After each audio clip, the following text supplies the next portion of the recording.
Thank you, ladies and gentlemen. Now would you please remain standing as we honor America and show respect and pride in the country that protects our freedom and our honor. We now ask that you join the Boston College Chorale in the singing of our national anthem. Oh, say can you see by the dawn's early light what so proudly we hailed at the twilight's last gleaming, whose broad stripes and bright stars through the perilous fight o'er the ramparts we watched were so gallantly streaming, and the rocket's red glare, the bombs bursting in air, gave proof through the night that our flag was still there. Oh, say does that star-spangled banner yet wave o'er the land of the free and the home of the brave? A city touched very deeply by the tragedy. Right now, let's go to New York. John Saunders and Terry Bowden.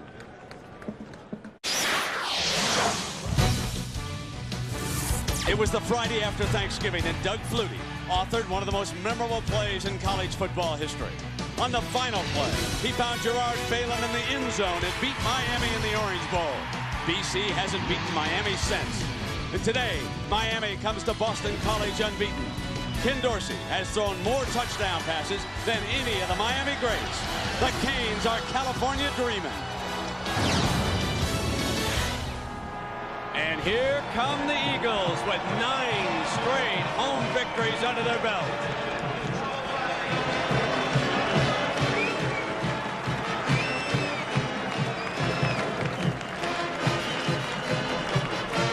But BC is a 3-touchdown underdog today against unbeaten and top-ranked Miami. Welcome back, everybody. With Gary Danielson, I'm Brent Musburger. Gary, we heard Terry and John talking about William Green being suspended. That's 145 yards a game. How does BC replace him? Brent, this is a devastating loss. I mean, system bistum. I don't know about this system thing. This guy's a great runner. In Boston College, they just can't go away and not run the ball, but they're going to have to come up with something different to beat Boston College. Brian St. Pierre is going to have to shoulder the burden of this football game. Play action passes, he's going to have to find a way to move the ball against a great defense. Now, how good is this Miami team? I think there's 5, 6, or 7 teams that are the best teams in the country, clearly, but no one's more balanced than this Miami team, Brent. They run the ball, they throw the ball, and they have a very, very fast defense. Right now, I think they're best. And by the way, playoffs start today. All right, and Larry Coker, pretty easy job. He's still unbeaten as head coach at Miami. Tom O'Brien made the hard call for this one. Green suspended.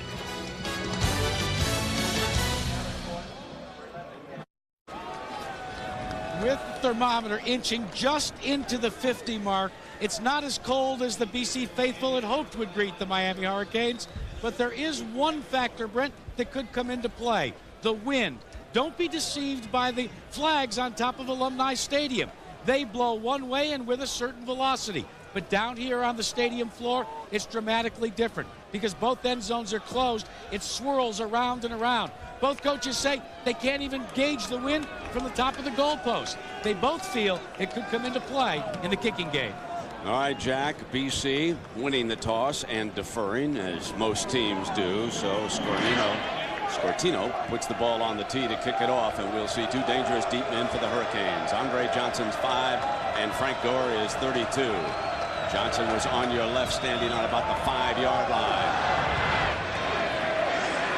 Good kickoff with that breeze at his back that Jack told you about. Coming out on the 20 with Kenny Dorsey, and we asked him about the opening series against BC. I think the biggest key in the first series is come out, get some points on the board, be able to move the ball effectively, and hopefully try to take the crowd out of the game early. That's going to be a big factor for us to win the game, is getting the crowd out of the game. And the crowd still filing in here with an early start in Boston. We can see some empty seats, and that'll change, of course, within the next 30 to 45 minutes. Dorsey brings the Canes up in the basic I formation against a 4-3 defense of BC. Only 4-men rush, and Dorsey's wobbler is caught by Kevin Beard, and that's a first down at the 34-yard line. Now let's take a look at our Midas starting lineups for the Canes. And of course, skilled players galore. Jeremy Shockey, certainly the premier tight end right now in the country. And Ed Wilkins draws a start at left guard. Number 72, Sherko, was injured in practice, pass blocking during the week. That's the first real bad break for the Canes this year. Here's the draw play. Portis pounds away at that defensive front for about 4 yards. And here is this BC defense, and this could be one of the strengths. Douglas Goodwin, the coaches paid him the ultimate compliment, folks. They said he could start for Miami. When they say that about a player, he's good. Now here's the linebackers, and they're going to be challenged all day. Tight end, receivers underneath, running backs, fullbacks. And speaking of being tested, how about this defensive backfield? Second down now for Kenny Dorsey, the junior. Runs that delay again, and Portis breaks free for another first down across midfield. Trevor White, the corner, makes the stop.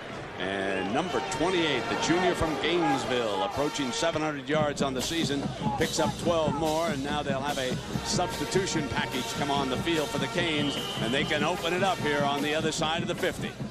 So many weapons, so much balance, and a quarterback that knows exactly what he's doing with those weapons. Tough combination. And the elusive, quick freshman Gore, 32, as Dorsey wings it, and there's the tight end, and there's 11 more yards. There's Jeremy Shockey, the junior from Ada, Oklahoma, his 29th catch of the season. He leads Miami.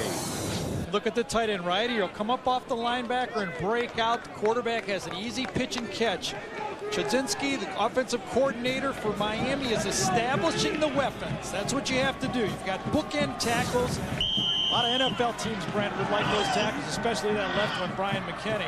But establish your weapons, force the defense to cover all 5 eligible players. Now another package puts Davenport back at the tailback spot. Man, Miami's loaded offensively. Here he comes, and he could not get the corner. Picked up about a yard. Nice play by White, the junior from Syracuse, came off that corner hard. Trevor White, the smallest of the corners, just 5'8". You see a little bit of the game plan right there.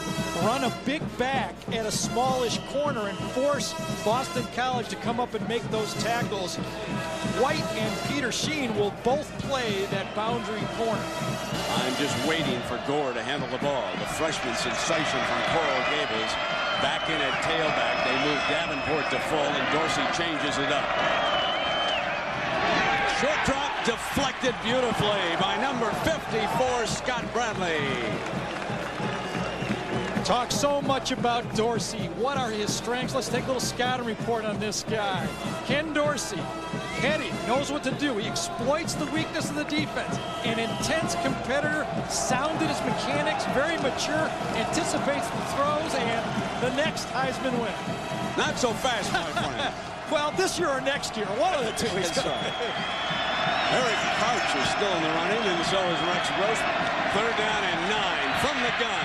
Time drilled it perfectly to Andre Johnson, his first catch of the game. He was wide open. First down for the Canes, and do they ever look efficient? 17 more yards. Time, that's the key. They're going to cross here, but the receiver to the top of the screen comes behind. Watch that offensive line in the middle make the play. Bring one guy underneath. The crossing route, the dig route, that hole in the middle of the field. If you have the bravery and the intensity to throw the ball in the middle, you can pick it up. Into the red zone, Miami. And they will run the tailback from that spot with Douglas Goodwin. We told you about him, jumping the freshman Gore. His first carry of the game. Portis had 2 carries for 16 yards, so they shut Gore down. One of the really intriguing matchups when you play Miami is because Shockey, their tight end, is so elusive as a receiver, it allows Miami to stay in their base formation. That means a tight end, 2 wide receivers, and 2 running backs. 65% of the game, Miami has a tight end and 2 running backs in the football game. Run or pass. Sands the slot man to the left. Dorsey's going to come back in that direction. Deflected, intercepted at the 4-yard line on the deflection. Dorsey is intercepted for only the 5th time this season by Doug Bissett, the junior safety from Bridgewater, Mass. Not sure if Kenny Dorsey went the right way with this ball. He had the tight end to the right side open. Down here, Shockey is maybe number 1, but he forced the ball over the middle, and that's where the coverage is. If you stop this play right here, you will see 4 defenders right in the box right there, and that's where the ball is being thrown into. Down the other side of the field, have the tight end one-on-one on a backer. They're coming out now from the 13-yard line. Brian St. Pierre, the junior quarterback. Underrated, maybe the 2nd best QB in the Big East this year. Base I. They'll run night. And we asked St. Pierre what he would like to accomplish on the first series against Miami. We have to establish the line of scrimmage up front. We have to be able to run the ball and throw the ball and hopefully put a drive together where we move the ball. You don't necessarily have to score on your first drive, but you need to move the ball and establish yourselves in the game and get into the flow of the game. St. Pierre is under center using Derek Knight. Base I formation, play fake to him. St. Pierre, he's completed his first pass to J.P. Camilla. The fullback slips out. First down, Boston College. Well, let's take a look at the starting lineup. That's the big question. Can they replace Green? So far, they're just picking up where they left off. Same plays. They've got the package. This is a tough team, unbeaten at home this year. The big loss is Mark Colombo at left tackle. Parento must step in there and do the job. Number 73 with his hands full because the strength of the Miami defensive line, we are told, the edge rushmen. They are the strength this year of the Canes. Now with a first down for St. Pierre at the 27. He'll run Knight. And not much doing that time. They shut it down. This is that front wall. Green and McDougal. And their issue today is find that quarterback when St. Pierre goes to try to move the ball. Jonathan Vilma has not been 100% this year, but he's getting healthy. And a healthy Vilma can bring a lot to that middle linebacking position manned by Dan Morgan. Ed Reed, folks, 7 interceptions. What a wonderful leader he is. From strong safety to free this year because they needed him there. Look at that visor. You can never tell where he's peeking. 2nd down and 9 after the 1-yard gain. And here comes Knight again, picking his way to daylight. Crosses the 30-yard line. This will leave, Gary. This will leave BC in about 3rd and 5. Now, remember, the coaches told us that's a number they were looking for. That's one of the things we're going to be tracking all day. Boston College's goal is getting it 3rd and 5 or less. Tom O'Brien, Dana Bible, the offensive coordinator, said we cannot get in those long yardage situations. Now, that's always a game plan for every coach, but I think it's particularly important for Boston College because they don't have Green and that big play ability to break one from the running back spot. Coker watching on the other side, seeing if his defense can hold on 3rd and 3 is the official number, so they can run or pass out of this. St. Pierre's going to throw it from the pocket. First down, midfield. Ryan Reed, the one-time high school teammate of Drew Brees, slips out for a 20-yard gain. Talked about St. Pierre having to come through today. So far, you can see what he's doing.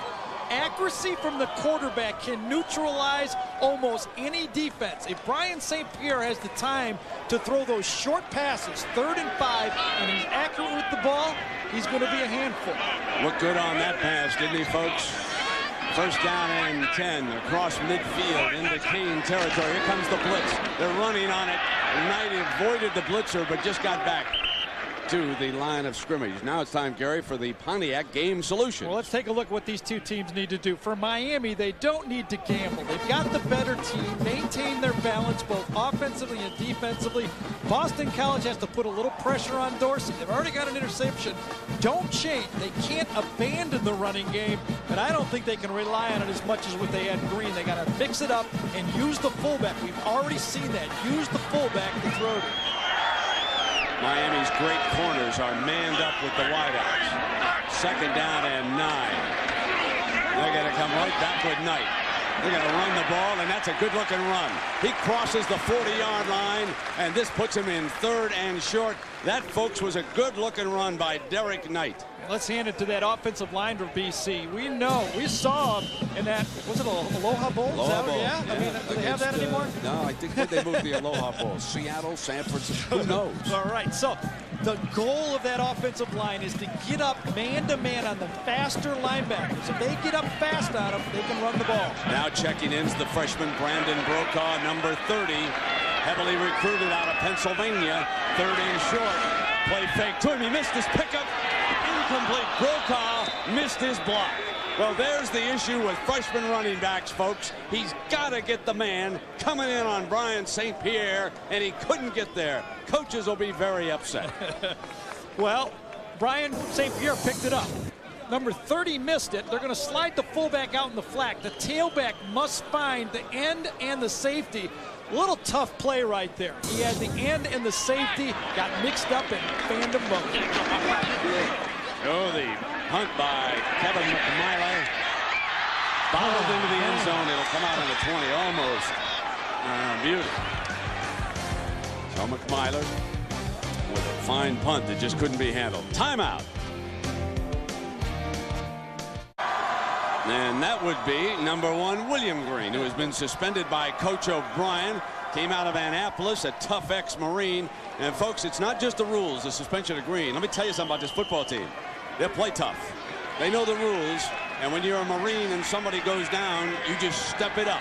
The next man moves in. That's the way the Marines are taught. That's how they do things. And that's why BC is going to play their hearts out here today. Kevin Beard with that reception again. And Gary, let's take a look at Dorsey. Well, we all know the story about Dorsey. Tough to get to. Great offensive line. Quick release. Quick with the football. 2 seconds on that one. Throwing over the middle. 2 seconds or less on the one right there. This one's about 2.5. You said he had time to throw the football, and that's what he does. No one in his face. 2 seconds to throw the ball in each of those. That's a quarterback dream. Sacked only 1 time all season. That was a week ago by Temple. Here's play fake. He's in trouble. Steps away from it. Now, and Davenport couldn't hold on at midfield. It'll be 2nd down. Dorsey with a slick slide step to avoid the rush. We go to Jackaroo. Well, Brent, you and Gary were talking about the mistakes that a freshman running back can make. Brandon Brokaw made a mistake, came off the field, and he got counseling and instruction from BC's fullback, J.P. Camella, trying to tell Brandon how he missed the block, what he needs to do the next time. And then he said, look, these guys aren't, and I can't repeat the last word. Yeah, you know, and the coaches, as soon as they saw Brokaw on the field, Shannon, the defensive coordinator of Miami, said, let's go. Let's see if the youngster can pick the blitz up. That's what the freshmen have the most problem with across the country, is picking up the blitz and protecting the quarterback. And now Romberg, Brett Romberg, the center for Miami, is shaken up. He went out with an ankle last week, but it looks like he's looking at his right hand this time, and that would be his snapping hand. It seems like he's favoring it. Went out in the first quarter against Temple, came back. But there's Romberg. They'll put a couple of seconds back on that clock, and Miami will break the huddle. I believe Rodriguez is down there, number 70. He'll be snapping, and you got to watch the timing. So Rodriguez snaps it down to Dorsey, and he hits Shockey for the 2nd completion. That's short of the 1st down. So we are at Boston College. Unbeaten Miami here after 7 blowouts. They were driving the first time they had the ball. Watch the middle linebacker, Vinny Churchill from Paramus, New Jersey. He deflects the pass, and it is picked off inside the 5, and that's why we are scoreless at this point as Miami offensively continues to substitute on every play. One running back, it's Clinton Portis now. Behind Dorsey, 3 wide. Incomplete. Dorsey misfiring that time, and Miami now being forced to punt. And folks, the ex-Marines team is playing tough. And coming up next, our doubleheader continues. Penn State, Illinois. Joe Bond to comeback. Kansas State and Nebraska. The Cornhuskers driving toward Pasadena. Here's your 4th down play now. And Freddie Capshaw punting it with DeWalt running out. Fumble! Miami. A bad decision by the return man, DeWalt, running up hard on that punt. And Miami with their first turnover of the game, and they are in Boston College territory. I don't know about bad decision, but bad execution. You can save a lot of yards if you catch that ball right there. Yeah, I think you're right, Gary. Yeah, taking a look at that, you're absolutely right. He just should have caught it. Timeout. Junior starting center Brett Romberg had to miss a couple of plays because he got a helmet that pushed his right thumb back. Dr. John Uribe, the head physician for the Miami Hurricanes and the athletic trainer, went to work. They've retaped the wrist and the thumb area, and he's back, getting ready to go under the ball. All right, Jack, but the guy having it his way is big number 78, the left tackle. As Romberg gets ready for the snap, Bryant McKinney, the All-American. Dorsey's going to go for the end zone. Intercepted inside the 5 again. Lenny Walls. That's his second pick. What about that decision here? Well, that was just a knuckleball. Kenny Dorsey is not throwing the ball very well to this game so far. His arm strength looks bad. He's not spiraling the ball, and he's throwing into the wind. This was just a bad one. Man on man, he tried to get it all on first down. Comes back, little play action pass, and watch this ball flutter. It just runs out of gas. Receiver said, what is going on here? I thought I was going to catch it in the end zone. You got to be able to throw it at least 50 yards, Kevin. 2 INTs. Can I redo my scouting report on that Heisman thing on the block? Derek Knight. He's the tailback. St. Pierre with time off a play fake, and he threw it away incomplete. A good decision. Camella was well covered, and it'll be second down and 10. Let's take a look at what these two teams like to do. Miami, they're about as good at everything. Running the ball, play action pass, or pocket pass. BC wants to run the power game, but without William Green, we don't know. I think it's going to take a little bit of everything else for Boston College to move the ball today against this very fast, but it can be misdirected defense for Miami. Good play action by St. Pierre that time. He had plenty of time, but his intended receiver was covered. You'd think they'd come back with a little muscle now and try to get the ball out of there. And Knight slips the first tackle and makes it out to the 6-yard line. We need a Michigan update. Let's go to John Saunders. John? Brent, you were there a week ago here on this Burger King update when Michigan lost on the final second against Michigan State. B.J. Askew, 5 yards out. They score just 8 minutes into the game and take a 7-0 lead over Minnesota. Brent. Yeah, Michigan using only 11 guys this week. That's good. All right, there's our Pontiac 1st and 10 line. You can see where they have to go. Out to the 14-yard line. They go 1 back and 3 wides on 3rd down. St. Pierre in the end zone. Gonna throw incomplete. It could have been picked off. Derek Knight was running out. Boy, I'll tell you, they almost picked that off for 6. Miami only had a 3-man rush, but both ends put pressure on St. Pierre. Jerome McDougal came in and almost made the play. Parento is struggling at left tackle. Struggling very badly. The last 2 plays he was beat on a rush, and Jamel Green beat him on the run play. Now Buchanan will try to give the Canes field position against McMillan from his own end zone. What a beautiful punt. What a great punt. Oh, my. Buchanan on 1 hop down at the 20-yard line. McMillan bails BC out. A standing ovation for number 47. Oh, yeah. Ride the breeze, big fella. Timeout. 72 yards on the punt.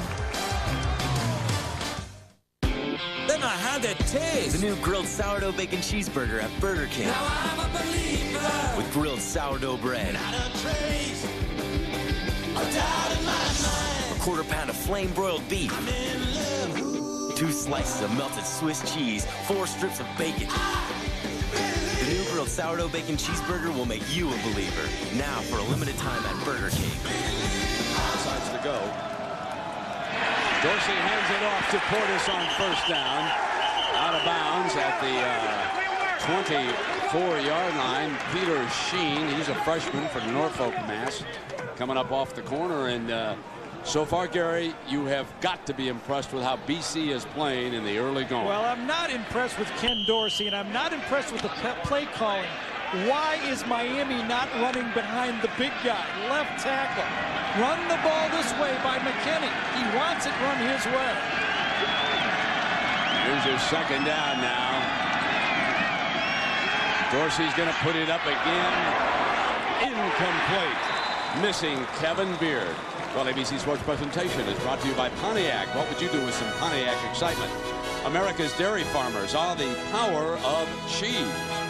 Discover card for the slightly smarter consumer and new Pepsi Twist. Pepsi and Diet Pepsi with a twist of lemon. Beautiful campus here outside of Boston. Right tackle Gonzalez is struggling so far with the different defensive ends playing against them. Guthrie, number 99, has done a good job putting pressure on the quarterback. Here's third down. BC shows blitz. Now they back off of it. Late come, complete first down to the 40-yard line. Sands, the wide receiver, makes his first grab of the game. What a wonderful job of picking up that blitz by Miami. They knew it was coming. Dorsey has great confidence. The corner blitz comes in here. There he is. And watch Miami pick it up so he's allowed to throw. They go out the back, picks it right up, right there. Bam! Throw it over the middle. When you zone blitz and you don't get to the quarterback, there are holes all over the field. Dorsey 6 of 12 and 2 interceptions. And back with Portis. And the middle opens to the 49-yard line. Strong 8 yards on first down. Well, the Super Bowl champion Ravens overwhelmed the Titans earlier this year. Now the rematch on Monday night on ABC at 9 Eastern. The Titans at home. They're a home team underdog. Folks, you know what that means on Monday night. A home team dog. You gotta love them. It'll be rocking, a little country and western music. You gotta love the Titans. Second down now. Out of that I formation. And they pound Portis, slips, battles, first down, tough run.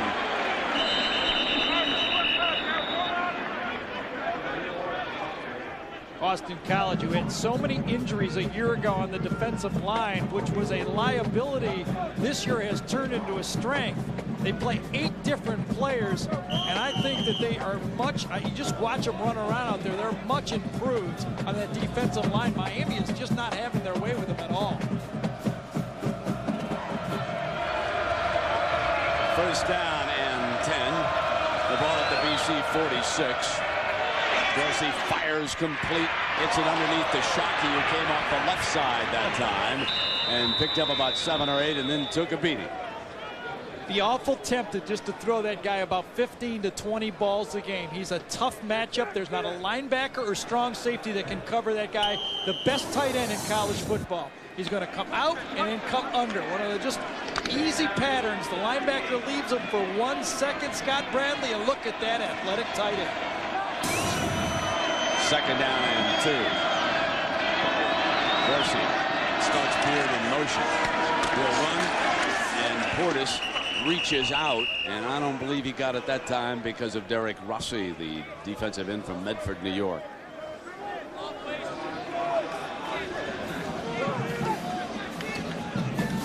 Andre Johnson and Ethnic Sands check in from the sidelines. They'll open this up now on 3rd and 1. I think this would be a good down for Miami to gamble for a big play. I'd go for it on 3rd and 4th down into the wind here. Their coaches are going to do it. They're going 3 wide and 1 RB on this 3rd down. Shockey is to the right side of the formation. Got it. First down to the 30-yard line. Shockey slipping off to the right. He was flexed about a yard. You knew he was coming out. It's like watching a game out on the street. You know, you're playing street football, and you know you got one guy they can't cover. So you just say, go out there and hook, I'll give you the first down, and then we'll try some other plays in between. Now they take him out, and Robert Williams, the senior from Dallas, number 80, checks into that huddle. You talk about depth offensively at the skill position. We haven't seen a team like Miami this year. First down and 10. Here's Portis into the middle to the 25-yard line. And tomorrow, the 3 reigning ladies world medalists meet in their first head-to-head competition of the season. Michelle Kwan, Arina Slutskaya, and Sarah Hughes, the Grand Prix of figure skating. Skate Canada tomorrow at 4 Eastern right here on ABC. Miami with a good drive, well balanced this time, using Portis to pound into the middle, and right guard Martin Bibla along with Romberg doing a very good job on the right side for Miami's offensive line. There he is again, and I'm going to tell you, Bibla is just pouring holes open for him, just short of the first down. Bolden makes the stop. Run, pass, offensive line. Already Boston College has been forced to blitz to try to stop the run and the pass game. Watch us coming across, kicking out this time. Block down, kick out. That hole's just too big. Portis, who rushed for 164 yards against Penn State in the opener, is a guy that gets yards anyway. Tough around the end. They can throw here too if they want to, and then come back, but they set up in that power eye. Portis behind McKinney. Couldn't get there. They overloaded that side against McKinney, and he didn't get it as we come to the end of the first quarter. So they'll turn around. Thanksgiving, all of these injuries piling up. You wonder if there'll be enough people to put on the field. And the good news for A&M, despite the information that was given to Leslie Goodell, Ty Warren is on the field right now, playing with that.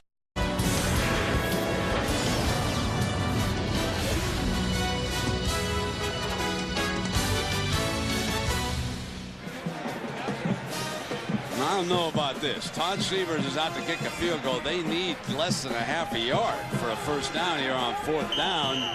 If I'm Boston College, I feel real good if they go ahead and attempt this 38-yard field goal. Severs a good one. Just slides across. That, folks, that was low, wasn't it? We had to wait till we got the signal, but Todd Severs puts Miami up. BC's got to feel real good about that.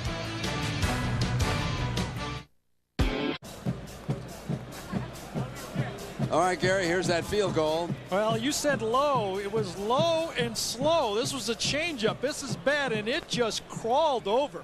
I mean, one more yard farther back, this thing has no chance. I like you, Brent. I thought, first of all, Portis ran badly. Very bad decision on 3rd down, and I thought they should have gone for it. Yeah, I think they sure should have. Boy, it brings back great memories when I'm here from Miami and Boston College. Of course, no one will ever forget the '84 game because ESPN Classic won't let you forget. I think they use that game every week, don't they?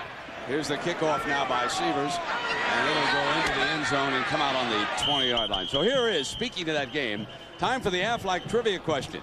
All right, in the famous Hale Flutie game in '84, who was the losing quarterback, part 1? And besides Doug, who else from that Boston College team is still starting in the NFL? A two-parter, folks. And when we introduce our guest, there's no fair that he gives us the answer. No, and losing quarterback. Okay. How about losing safety? Heck with that.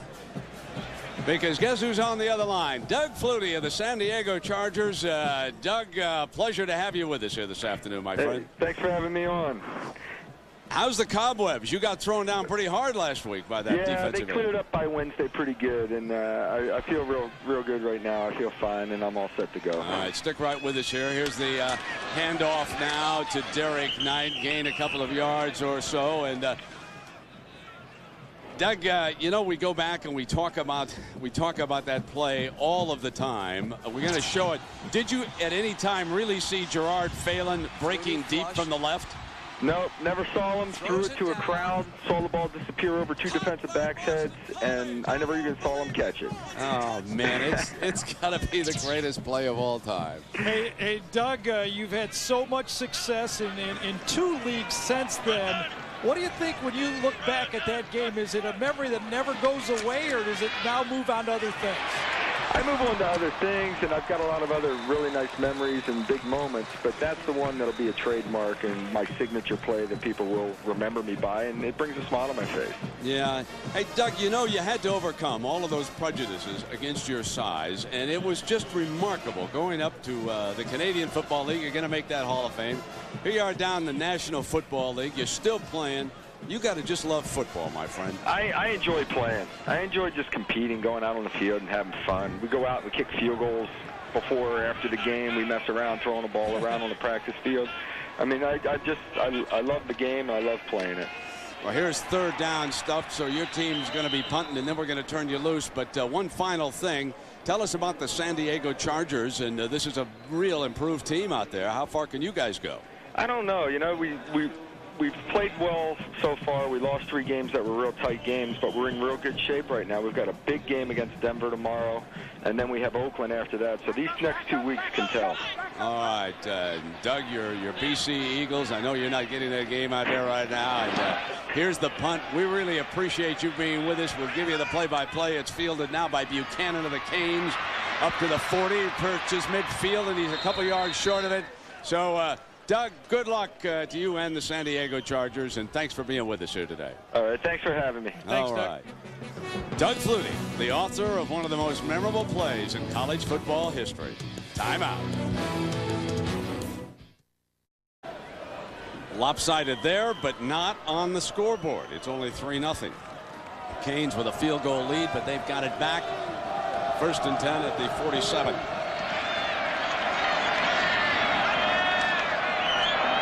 To throw on 1st down, deep middle, snapped down beautifully by Kevin Beard. And they wave it off. Couldn't hang on. So let us check in on Oklahoma, Texas A&M, and here's John. Brent, we've got a surprise brewing. A&M facing Oklahoma. Nate Hibble back to pass. Picked off by Everett Smith. He starts going the other way, loses the handle. Brian Gamble picks it up and goes 18 yards for the touchdown, and Texas A&M has opened a 10-0 lead over the Sooners. Wow, remember a year ago, John, we were down there. Texas A&M led into the 4th quarter, and then Marshall, who has since left Oklahoma, returned an interception for a big play, and Josh Heupel did the rest. And now the officials in a conference here before 2nd down. 1st down play action pass by Miami. Dorsey's best throw of the game dropped coming across. Dorsey to the right, play action pass. You see the receiver coming across the middle. The ball is thrown perfectly and just juggled all the way down. Good call. That was good call. 2nd down. It was a beautifully thrown ball, wasn't it?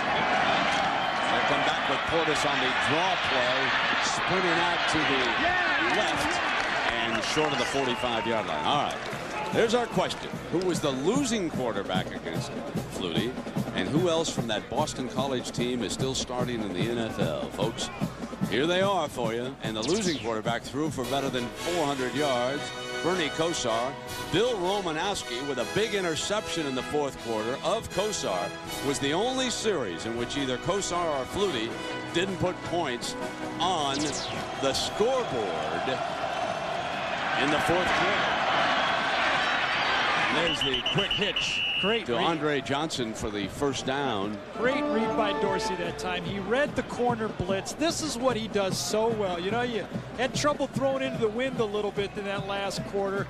But, boy, look at him pick up the different stunts that's coming up. When you blitz him, you better know what you're doing because he burns you if you're not right and get there quickly. Goes down across the 40-yard line. Miami has been threatening all game, and they have only a field goal to show for it. Portis thrown down after picking up a couple of yards. And let's check in with Jackaroo. Brent, one of the reasons that Ken Dorsey is so effective as a quarterback is he admits that he'd rather just curl up with a good video of a previous game than go out and party with his friends. His mom, Maggie, says it's no surprise to her. Ever since he was a little kid, she says, he's been studious, so much so. His favorite game, chess. Well, he'd like to be a chess player right here. And he'll play it safe to the almost to the 30-yard line. This will be 3rd and short for the Canes. White makes the stop. Yeah, well, he's got all his pieces to use. He can castle, bishop, horse, whatever he needs to do. He's got them all. But, you know, I think on this football team, the guy that might be the most valuable, his queen of the chessboard might be that tight end. Shockey is a tough matchup, and every time he needs it, in these 3rd and 1, 3rd and 2s, he ends up going to Shockey in these situations. He's down here. Double tight end. Williams is the other one on 3rd and short. Shockey's already caught 4 passes. Dorsey throws back to the fullback for the first down this time. He runs Davenport out of the backfield. Went to the side of Shockey that time, slipped the fullback into the flat. The tight end runs that little out route right there, puts tremendous pressure on those linebackers who have that power game coming right at them, and then that tight end slips out and fullback slips out. Dorsey's 10 of 17 for over 100 yards already, but he has thrown 2 interceptions. Now he has a first down from the 26. Here's Portis. Crosses the 20-yard line. So Miami against Boston College here on a gray Saturday afternoon. We mentioned the 2 interceptions. The first one deflected and picked off inside the 5. The second one on a first down after a turnover was also caught inside the 5-yard line. That was Lenny Walls out of San Francisco. The second interception, and it's second down and 4. And you can see how the Miami offense dominating this game. BC unable to come up with any first down, sustained drives. Dorsey steps to the right. Wide open on the sideline was Beard. He was standing over there all alone, and it's 1st and goal Miami. Rob Chudzinski, offensive coordinator for Miami, anticipated a blitz here. He rolled Dorsey out. It's one of the few times you see Miami come out of their package of play action pass, power running game, and pocket running game. Just a 2-man route. Thought that Boston College would come with the blitz. They did not, and still got a big first down. Kyle Cobia is the fullback for Portis. They show one left, but Dorsey's going to put it up. Deflected, touch, no! Incomplete! He had a touchdown! Cobia had it right in his hands and dropped it. Can you have 2 drop balls on one play? Because this is what happens. Shockey drops it first, then Cobia drops it second. The big tight end's going to come out and say oh, this is easy. Dorsey says, oh, this is a touchdown. This is going to be my 8th touchdown to the tight end right here. Boink, right off of him. Blook, right through the breadbasket. Can't get any easier than that. That's second down and goal. Power I, and here comes Portis. Well short, and now it is 3rd and goal as Bolden, the linebacker, along with Churchu, makes the stop. Jagaroot. Well, Brent, on the defensive side of the ball, if the Miami Hurricanes even touch a ball and don't make an interception, they have to drop down and give 10 push-ups in practice. I don't know if the rule applies, however, to the offense. Maybe we got to go down to Coral Gables on Monday and find out. Absolutely. All right, 3rd down and goal for the 7-yard line. 3 wideouts for Dorsey. BC sticks with a 4-man rush. Dorsey gonna take off? No. Still gonna throw? Oh my! I think he could have run for the touchdown. I think it was open. I think Dorsey could have scampered in. I don't know, but all I do know is he threw a bad ball at the end. Dorsey drops back. He tries to go at the end out here, but watch Ken. Drops back, tries to go to the right side of the tight end. It's covered. When he scrambles out, could he have made it? No, he would not have made it. These 2 guys would have ate him up. But look at this, wide open to the side.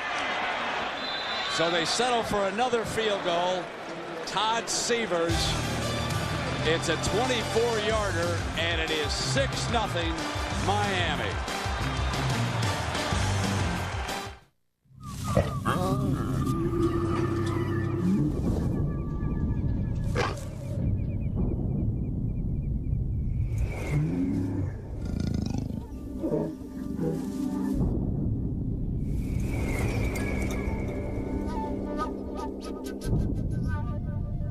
After the new Chevy Trailblazer, everything else just seems kind of weak. The all-new 270 horsepower Chevy Trailblazer, like a rock.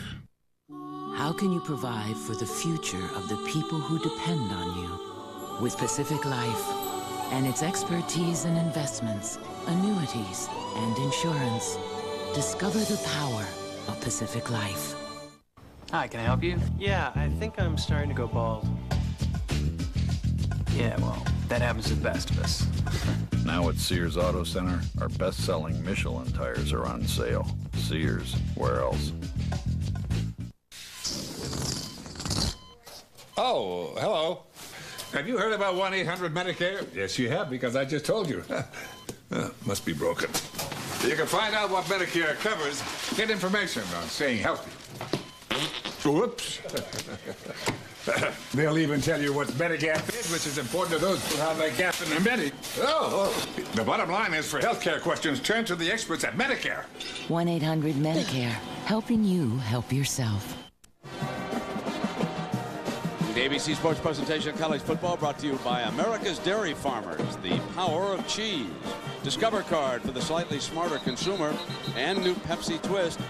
Pepsi and Diet Pepsi with a twist of lemon. 2 field goals. Miami dominating statistically, 175 yards to only 57 for Boston College. But Miami has turned it over twice to BC's only once. Miami dominating the clock, 13:37 to 7:38. They have 11 first downs to only 2 for Boston College. So everywhere you look, the Canes are dominating, except on the scoreboard. They've got a couple of field goals now. Ken Dorsey's had a couple of one bad decision and 2 bad throws and 2 drop balls that forced field goals.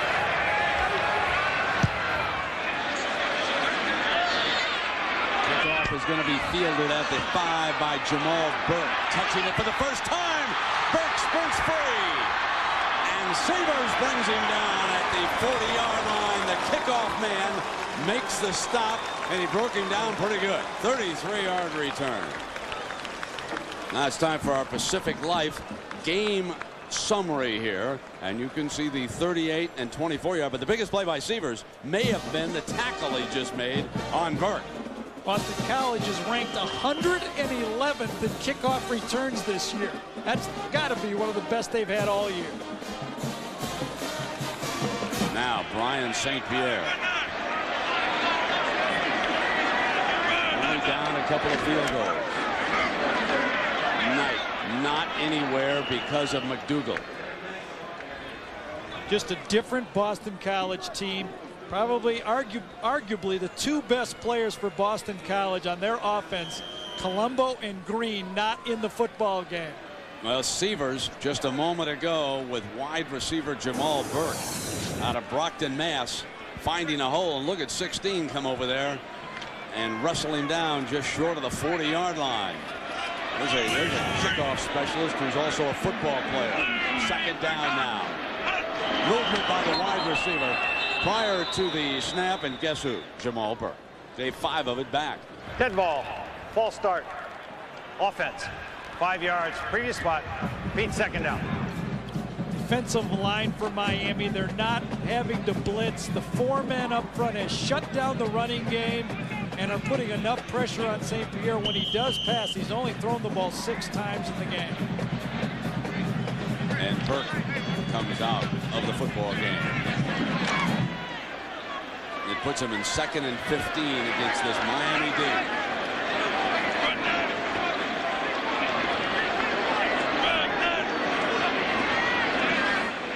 Shotgun look, good protection, underthrew his receiver that time, and Buchanan right there defending it on the sideline, and he wanted the interception, folks.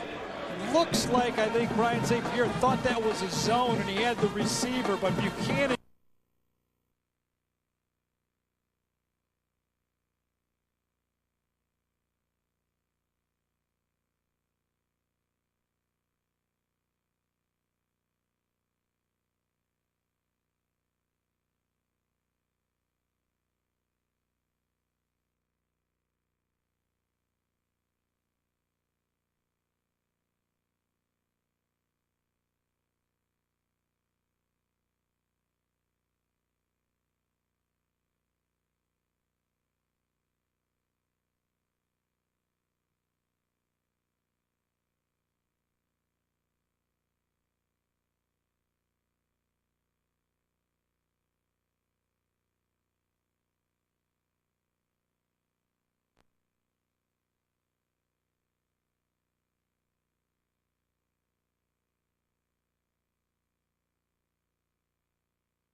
It's a proud new name. Prudential Financial, growing and protecting your wealth.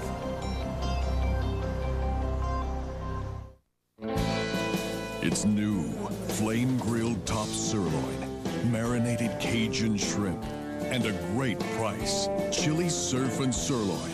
We're having some fun now.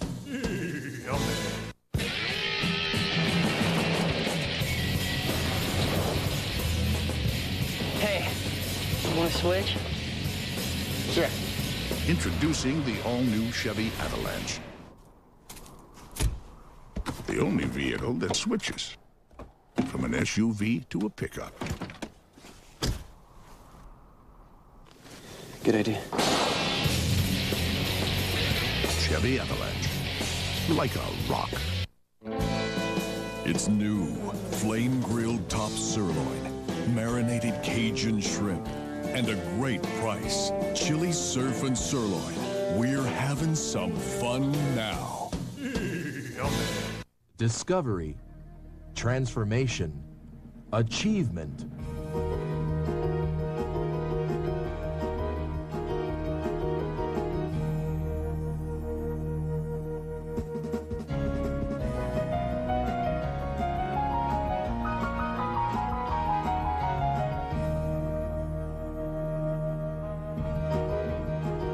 The University of Miami. Go and change the world.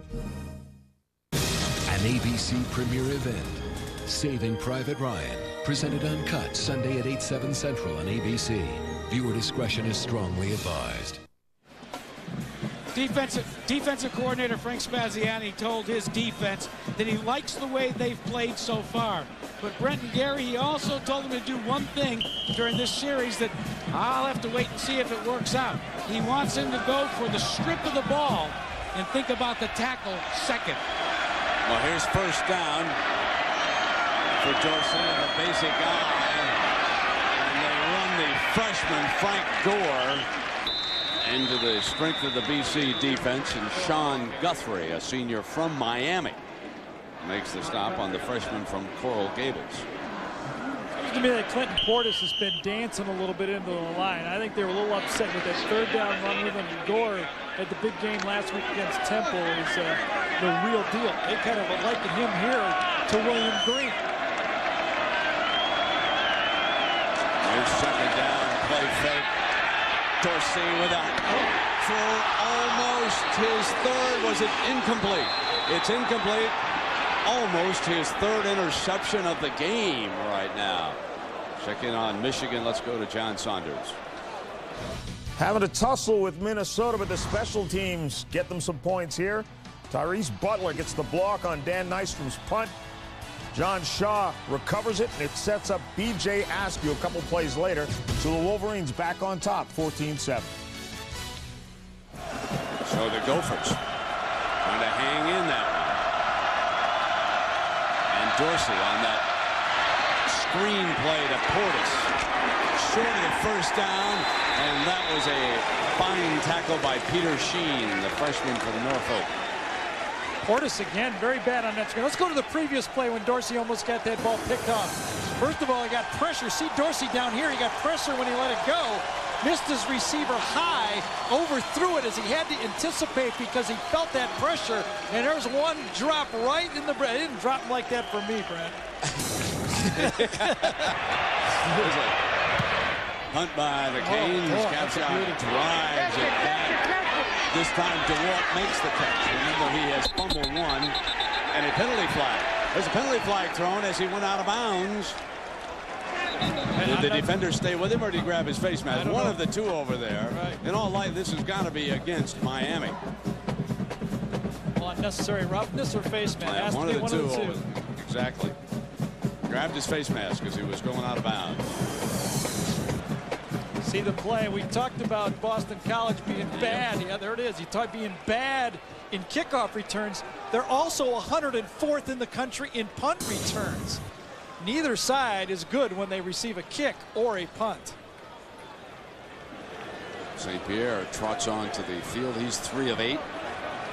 Just but only for 37 yards. Hasn't been able to get anything going. Yeah, nothing there. They have been unable to run the ball don't really have their play-action game because of that, and that defensive line is gobbling up the running game. The freshman Brokaw steps in. Nothing much doing. Vilma there to meet him. Well, the U.S. national soccer team is qualified for the 2002 World Cup over in Asia. Now they look to continue the winning ways against Trinidad and Tobago tomorrow at 2 Eastern right here on ABC. Just don't have an apparent weakness. When you talk to the coaches from Boston College about this team, they just say there's no holes. There's no place where you really can attack them. They'd like to do the misdirection and take advantage of those linebackers that run so well, but the linebackers ain't buying the running game.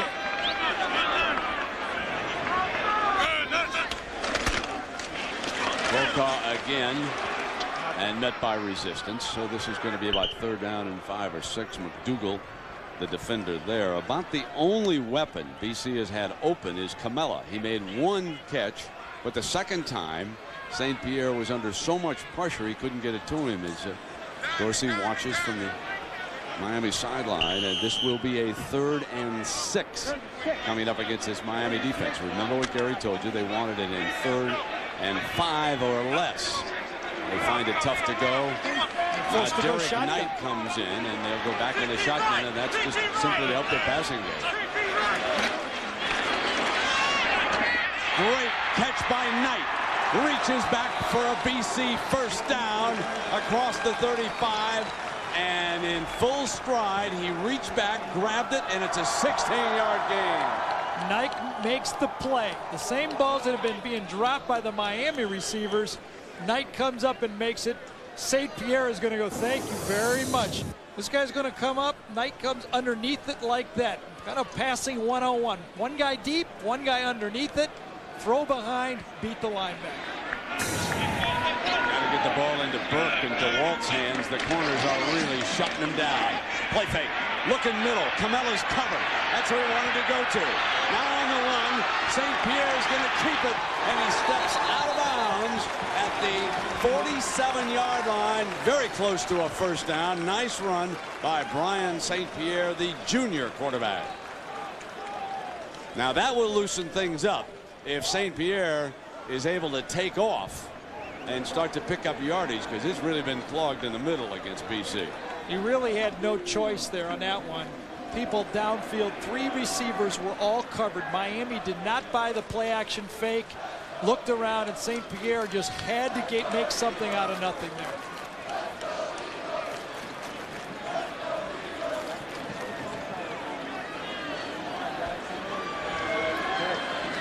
Well, you got 2 corners like Rumpf 8 and Buchanan 31.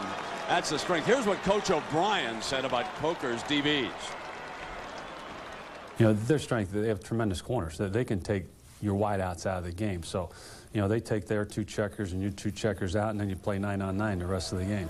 That's exactly what has happened. The 2 corners have thrown blankets over BC's wideouts, just unable to get open. Gary told you. I mean, you got Buchanan on the left and Rumpf on the right, and they're moving up about 2 yards off the wideouts, and now it is 9-on-9. First down, he did get it.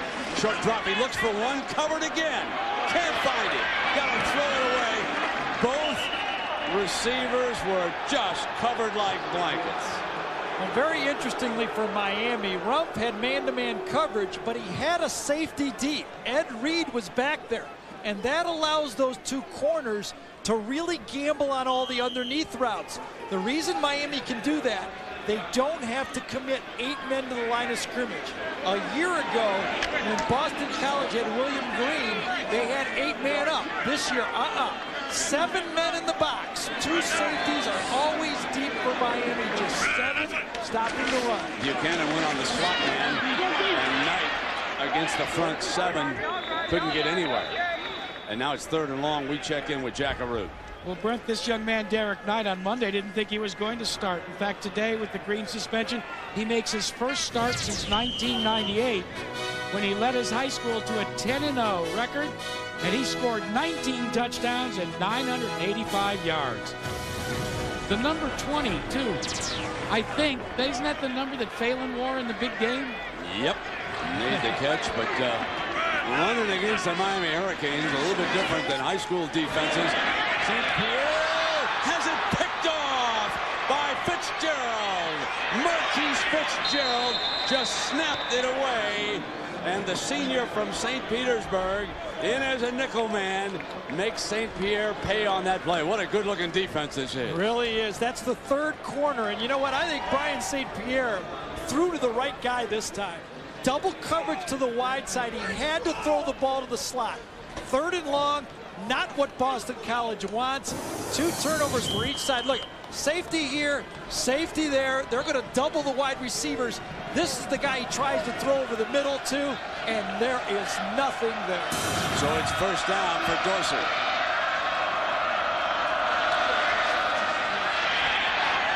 And he dumps it to Portis as he was being hit. And Portis gains 12 yards as he crosses midfield. Dorsey just dumped it off on the hit that time, and it's a 12-yard gain. So the Big East today looks like this. Syracuse trailing West Virginia, and Cuse heavily favored in that one. Virginia Tech trying to rebound, and Pittsburgh Rutgers a little bit later. First down and 10 now. Play fake. Dorsey starting to move, and here's Davenport. Crosses the 30-yard line. Back-to-back completions.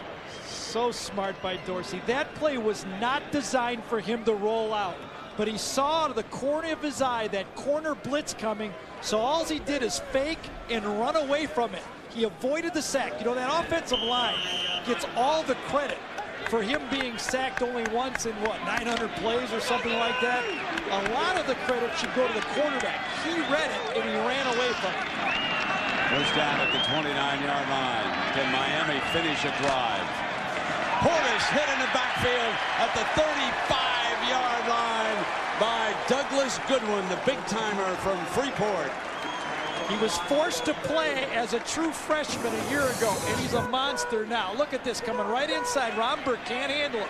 He's a tough block for Romberg. He was lined up outside of him, and he had to reach and block him. And Goodwin, who's been in the backfield a lot in this game, finally got one. There's the receivers Dorsey has thrown at here today, and the number of catches he's spraying it around. The Goodwin play makes it second and long. They're going to run the draw, and Portis ricochets off a would-be tackler to the 25-yard line. This will make it third down and 6. And coming up on the Capital One halftime show, John and Terry will have all the scores and highlights from around the country. Terry will take a look at Nebraska's Heisman hopeful, Eric Crouch, as we take a look at Ken Dorsey here. You would think that 3 quarterbacks are really dueling now with both Green and Deshaun Foster having been suspended this week. Third down now and 6 to go. Here's the shotgun look for the Canes. Loves to go to the tight end here. High and incomplete. He was looking for Shockey, and there were 2 defenders right there, and it's field goal time again. You don't think Boston College has seen the same tapes I had? They had that linebacker right there. He knew Shockey was going to go to the first down, run that option play to the outside, and that linebacker didn't back up a yard. Todd Severs responsible for all 6 of our points here today. This will be a 43-yarder for Severs. Lays it up there beautifully for his 3rd field goal. What a kicking game they have. Todd Severs makes it a 9-0 game here inside of a minute in the second quarter. An ABC Sports presentation of college football brought to you by Chevy Trucks, the most dependable, longest lasting trucks on the road. Aflac, without it, no insurance is complete. The United States Marine Corps, the change is forever. And Nokia. Personalize your phone, your life, and your world. Nokia, connecting people. You talked about that Miami secondary, Brent. It all goes together, the pass rush and the secondary. 3 times this year, they have held their opponents to less than 100 yards passing in a football game. There they are, Rumpf, number 8. James Lewis, number 23, a member of that group. And, of course, many of those fellows are on their kickoff team with that great speed for Coach Coker. getting downfield on the coverage. Miami has dominated the game with 218 yards of offense. Last one, huh? Last one was just, remember, last one just cleared the crossbar, and this one just got inside the upright. This guy knows how to do it. Well, remember last time Jamal Burke found an alley. J.P. Camella back there as a lead blocker if they can get it into 84's hands.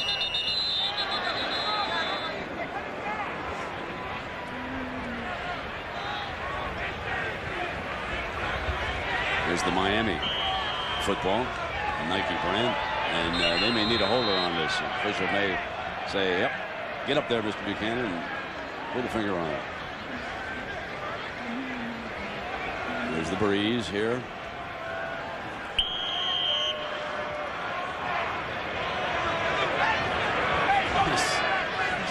The kicker doesn't want him to do it. Yeah. His kicker doesn't go as get far. off of it. And he does. High, and here's Burke. Will he come out? No. It'll be on the 20-yard line. 54 seconds to go, and we'll see what O'Brien wants to do here. He's down only 9 points. 20-point underdog coming into this game. Doesn't want to make a big mistake here. He knows how fast BC could run it in on him on a turnover with those DBs. St. Pierre has the plays from Dana Bible, and then he comes. And you're wondering, Miami will look closely at what Boston College is going to try to do. If they try to kill the clock, Miami has 2 timeouts. Let's let them run one play from Miami's viewpoint, and then use your timeouts and try to block a punt. 54 seconds. Draw. And Knight short of the 25-yard line. You get the feeling, at least in my mind, that Boston College is kind of showing the 2-minute drill, but would like to run the ball and run the clock out. They don't believe they're going the whole way. Oh, they're not. No. There's no doubt about what they're doing.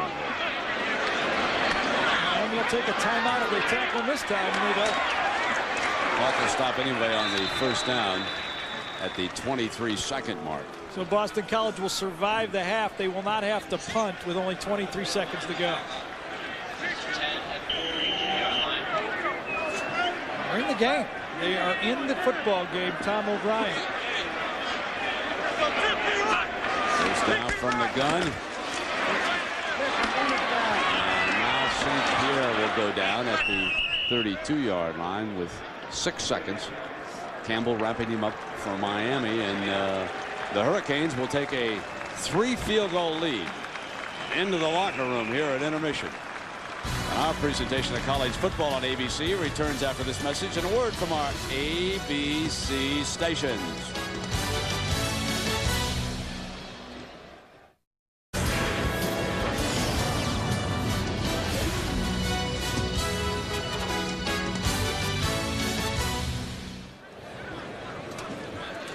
And the mascot hopes to be standing on his head when this one's over. But right now, the Eagles are being shut out by the team with the longest win streak in the country, 17 in a row. And Gary, my question is, can Boston College find a way to score in this game?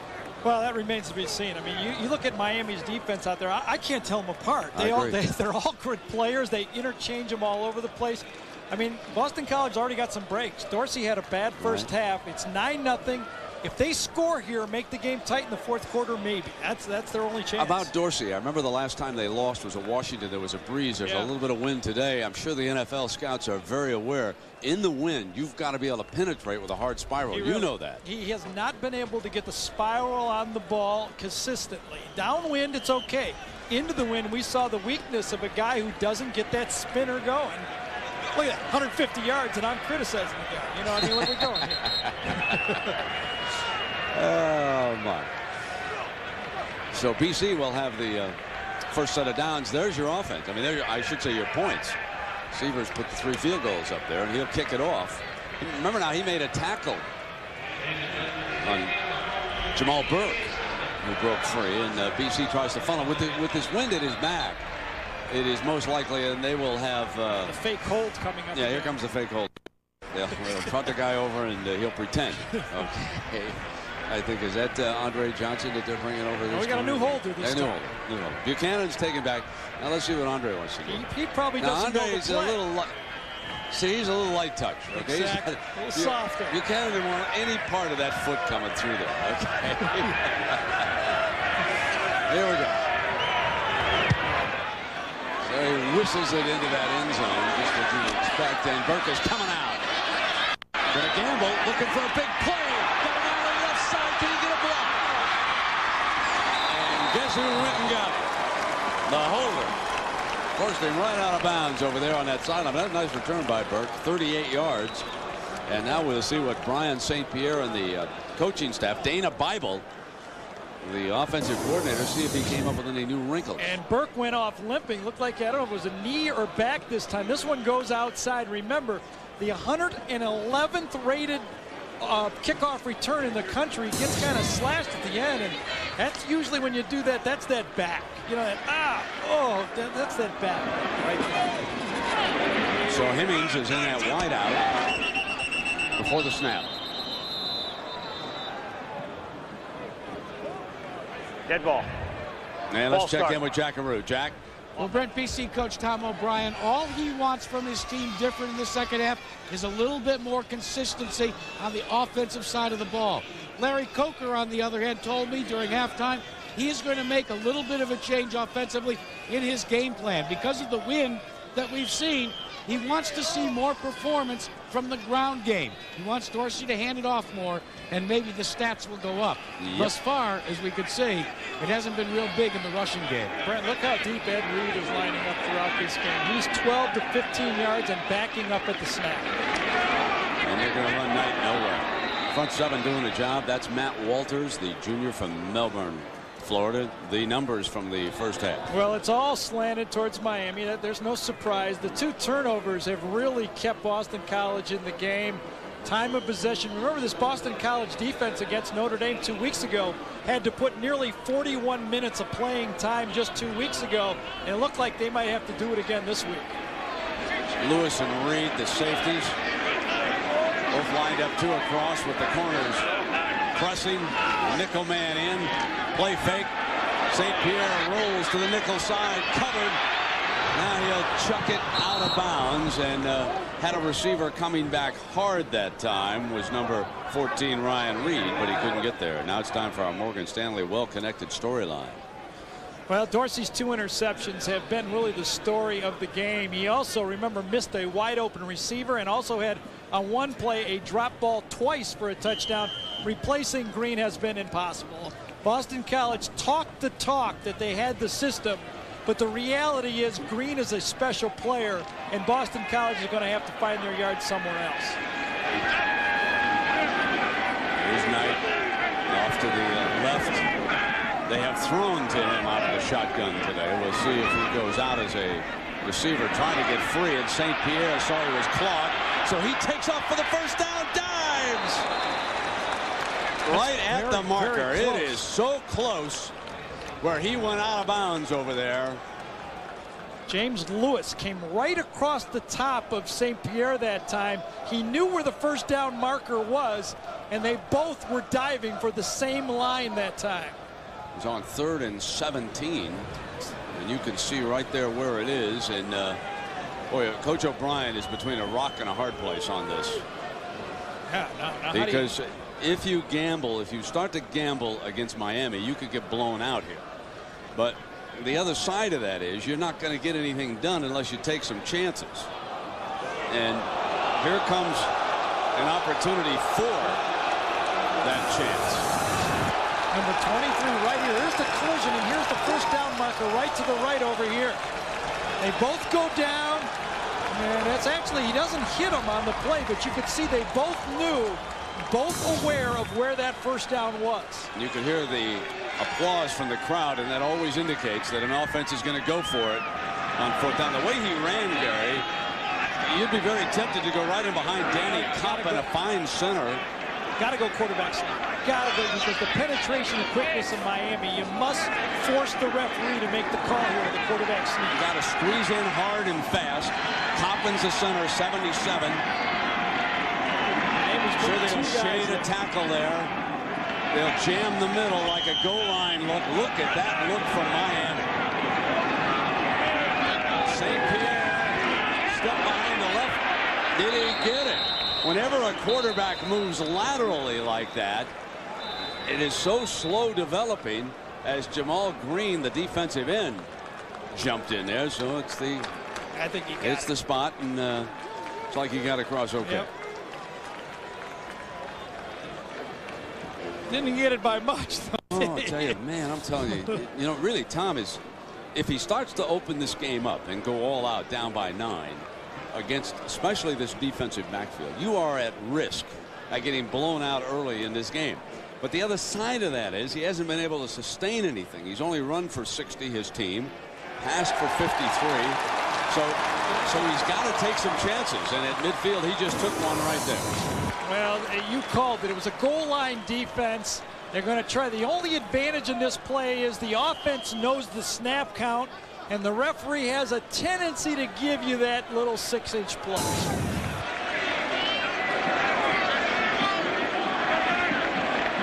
So the corners are pressing. Nobody's on Rump. Rump doesn't have a man, so it looks like he could even come off that corner looking for the run. And they come back with Knight, and that's a pretty good first down run, Gary. Yeah, 2 tight ends that time. We talked about what both teams wanted to do in this football game. Boston College, without Green, we said, can they have a power game? No, they have not had a power game. Play action, pocket finesse, really nothing there. And look at Miami. 19 runs, 19 passes right there from that pocket. They're so balanced. Boston College has completed only 1 pass to a wide receiver. That on their first series of the game. They have been blanked since then, the wide receivers, by these DBs of Miami. St. Pierre going to fly incomplete, and there's that fullback Camella coming out again, and he simply dropped that one, folks. Should have had it with Vilma in pursuit. Let's go to Jackaroo. Well, Brent, Brian St. Pierre has liked an uphill battle ever since he was 9 years old, and his local Pee Wee team was filled with only 12-year-olds. He talked his dad into the opportunity to play, and against his father's wishes, Brian was allowed to play on the 12-year-old team. Here's the way it went down. He went to his dad and says, "Dad, why don't you let me play 1 year? We'll assess how I do, and then we'll think about year 2. You know, I liked him as a runner a couple times in this game. Here is 3rd down and 5. He's coming over to the right. He's on the move, but he's cut off. Film is there, and that's 4th down now. And so the linebacker really cut him off. He had no chance to sprint for the first down. Now, tried to come to Ryan Reed that time with one of those fake slants and curl back out of it, where Ryan Reed was the intended receiver. Miami was all over it. Nothing St. Pierre could do. He couldn't even run, even attempt to run for the first down on that one. Now McMyler will try to bury Miami inside the 20 here. And Buchanan, he returned his 2nd punt of the season for a touchdown a week ago. Great return for about 52 yards. They come after it. Buchanan spins short of the 20-yard line. Well done by the punt team that time. And it'll be Miami's first series on the telephone. Timeout. Impala. My dad had one of these. Really? Wow. I just have some very nice memories from that car. Did his have the smoke lenses in the front? Rear deck spoiler, 200 horsepower, V6 engine, 16-inch aluminum wheel. Well, I just love that they brought the Impala back. Whenever you call me, I'll be there. Chevy Impala LS. The feeling never fades. You're gonna love it. This is my car. Impala. We'll be there. It's new, flame-grilled top sirloin, marinated Cajun shrimp, and a great price. Chili surf and sirloin. We're having some fun now.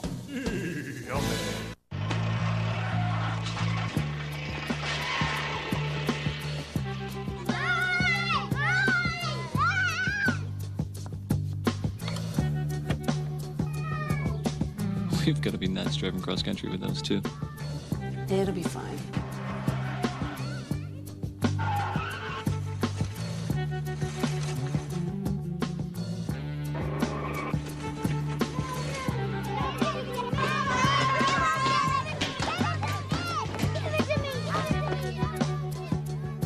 was never gonna work. Wanna bet?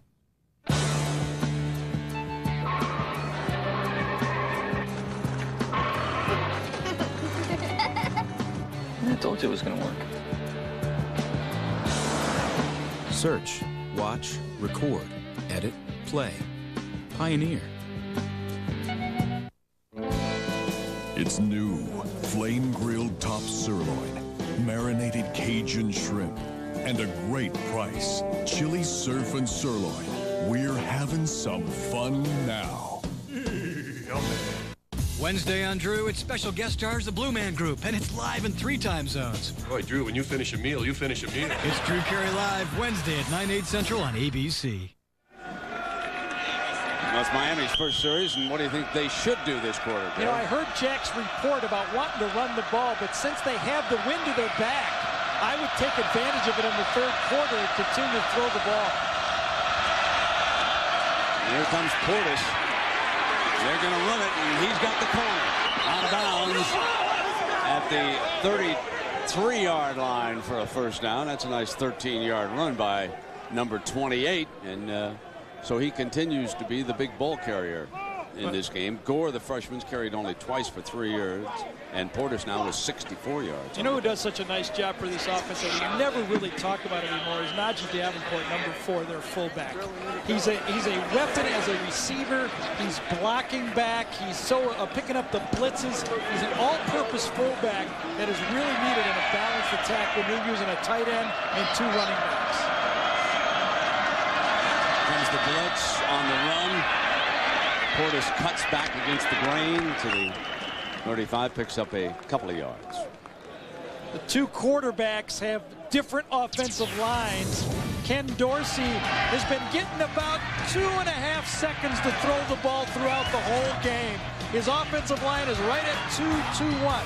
Brian St. Pierre doesn't have that running game, so really doesn't have as much time. He's usually under 2 seconds when he throws or has to break the pocket.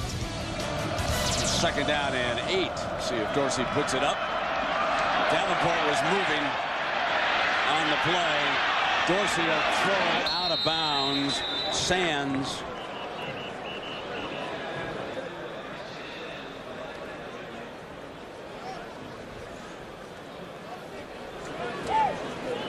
Now he's against Davenport, who broke early. He thought he was up in Canada when Flutie was his quarterback.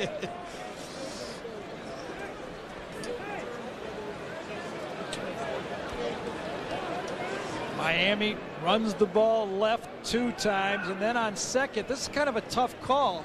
Do you run through the play and decline this or move them back 5 yards? I'd decline it if I was Tom O'Brien and make it 3rd and long. So this is Dorsey talking about his offensive line. We can hold on to the ball a little bit longer because those guys are going to give you that extra second. You know, and they have the capability of picking up things that a lot of people couldn't pick up. Well, we'll see if he can hold up now with that offensive line. He'll be winging it on 3rd and 8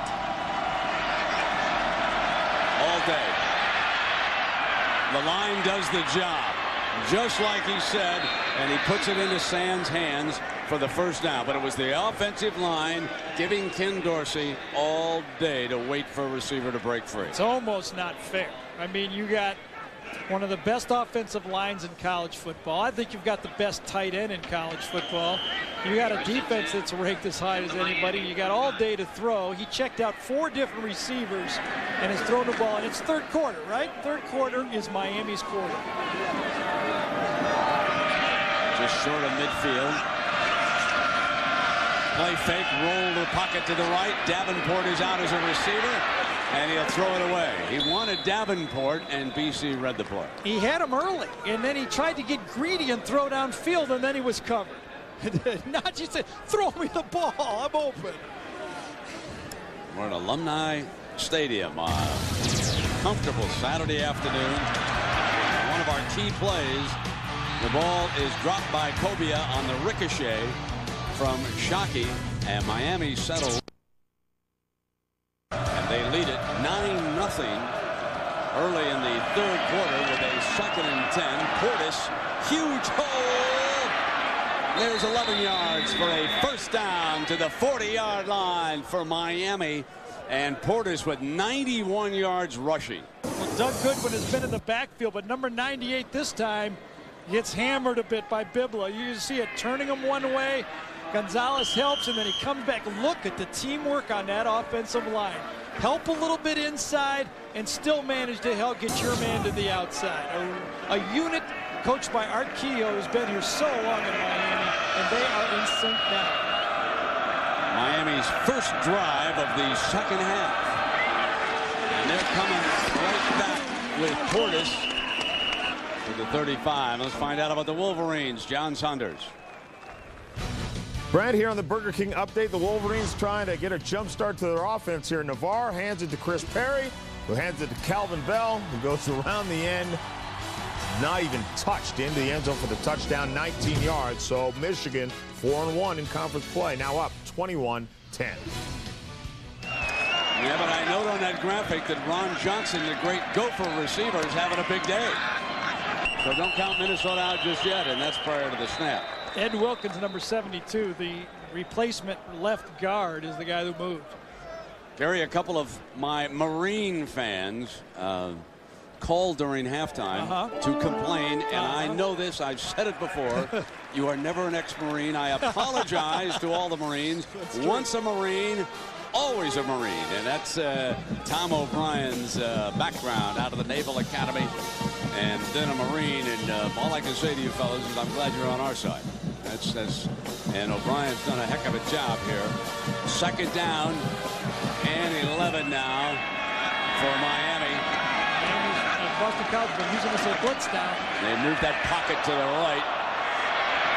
Fired. There's the 3rd interception of the game. Threw high and picked off by Josh Ott, the sophomore from Silver Spring, Maryland. Sometimes you get so smart, you think you can outsmart the other team. You know what you're doing. You say, I've studied everything. I know exactly. Guy comes down and hooks right here. Now watch him throw across his body. When you throw across your body, you put this guy. He's trying to lead him over here, but it takes him right out of it. And there's the pickoff. You make a mistake, and the ball travels on you.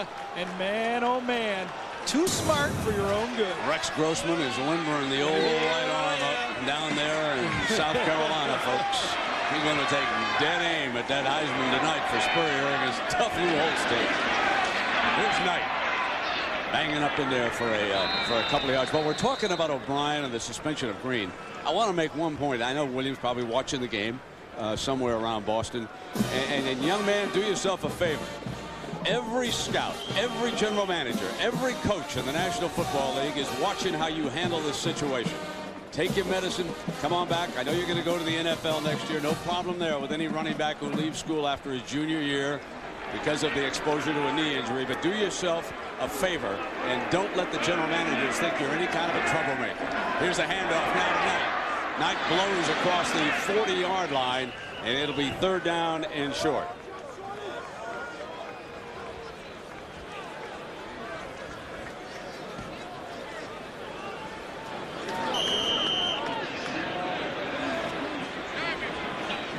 Boston College. There's Green, what he did last week. No question he is a talent.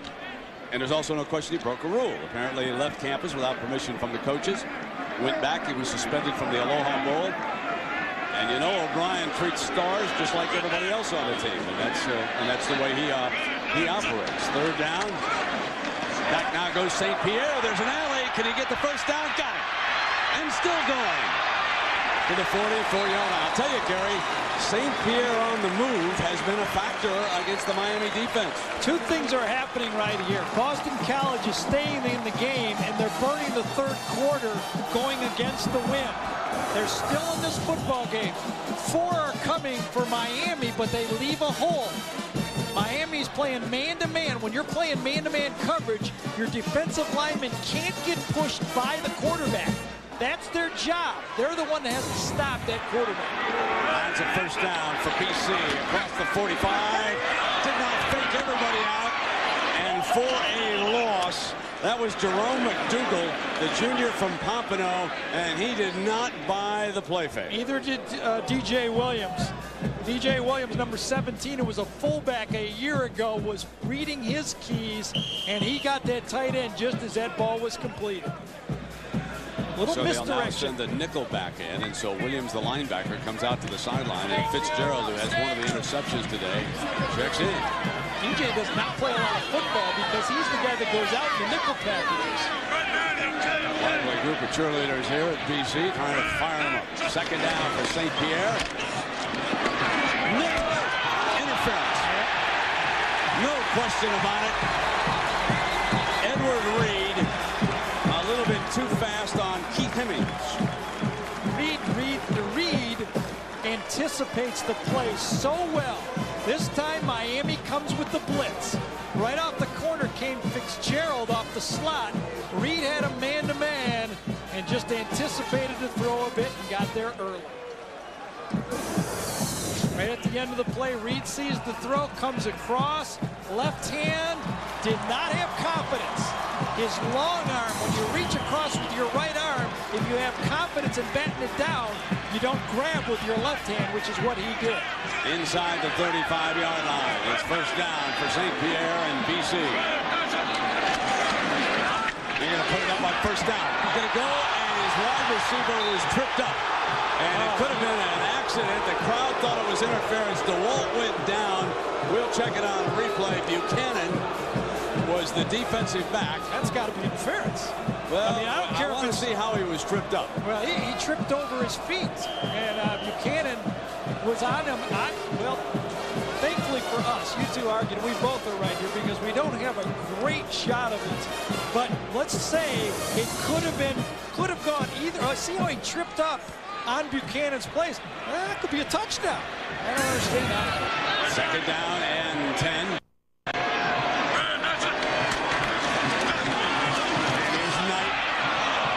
To the 31-yard line, and Campbell, who's played a fine game, the linebacker from Mount Pleasant. And now it's time for our Pacific Life game summary.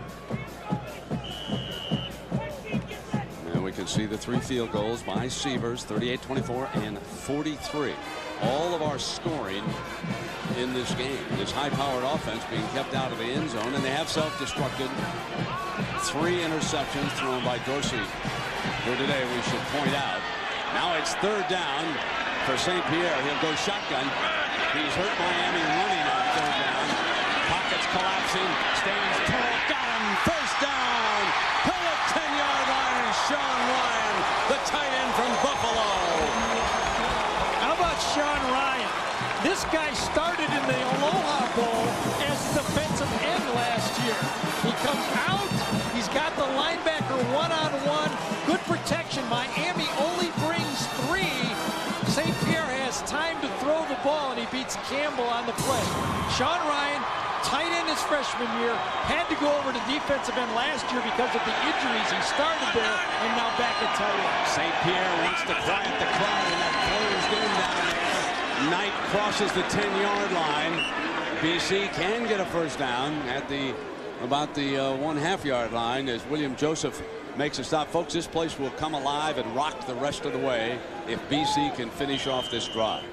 If offensive coordinator Dana Bible has something in his bag of tricks down here to get someone open, and BC can somehow pull to within a pair, this place will rock. How about the fullback, Camella? They've used him, and he missed his last one. They set him up in the eye. He's coming out, but they're going over.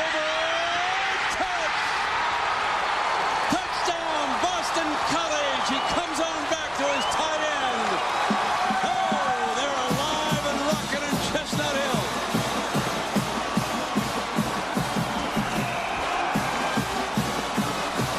Sean Ryan, who set it up, catches the touchdown pass.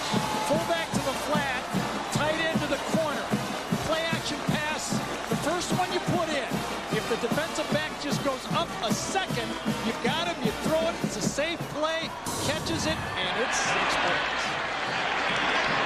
They've gotten that tight end over on the the strong safety, James Lewis, and through the fade. So Dana Bible with a terrific play. Camelo was coming underneath, and they had to beware of him. And the tight end gets deep on the pattern. It's a beauty, folks. They were blitzing the corner. Tosses up over to safety. Touchdown, Boston College. We got a dandy brewing.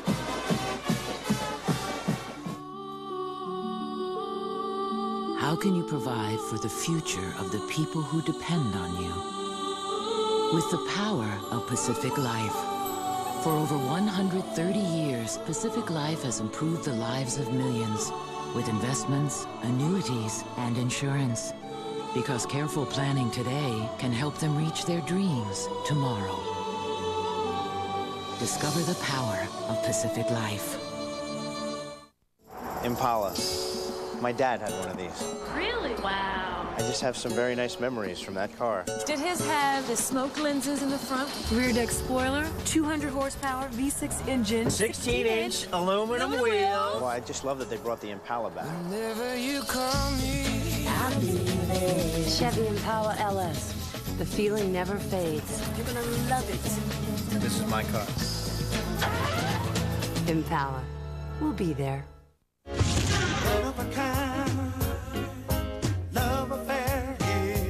You're gonna fall in love with the new grilled sourdough bacon cheeseburger at Burger King. Indulge your craving in a hot, delicious quarter pound of flame broiled beef with melted Swiss cheese and 4 strips of crispy bacon, stacked up on 2 slices of grilled sourdough bread. It's for a limited time, so head over to Burger King today and get ready to fall in love.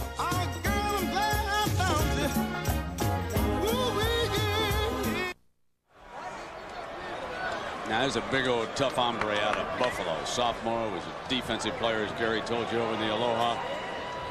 20 yards to set it up, then the touchdown play. And BC closes to within 2 points. Remember now, Miami's had it easy this year. 7 blowouts, even in Tallahassee.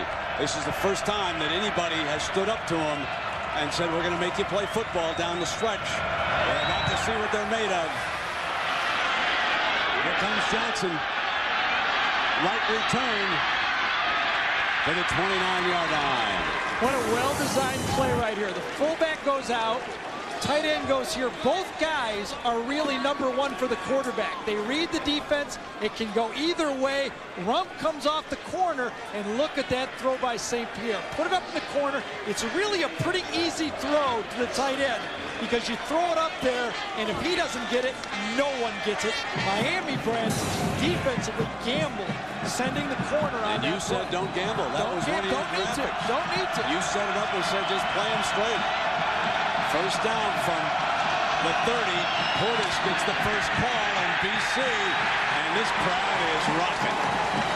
Goodwin makes another stop. Well, Ken Dorsey has sprayed the ball around to different people, but he's not been good throwing the ball deep. Look at this. Very poor throwing the ball to the corners. He's been able here inside 15 yards. The 2 down the middle were just barely past 15 yards. Ken Dorsey has to air it out. And remember, he's only got 5 minutes left. Who's down? Big thing. Goodwin's down. Looks, is it cramping or knee? I think it might be a cramp. Is he reaching behind it? Yeah, that's... They can't afford to go along without the big man from Freeport, New York. Well, let's just hope that's just a cramp down there. Let's take a break. Timeout. Getting a brad nailer or a finish nailer is easy.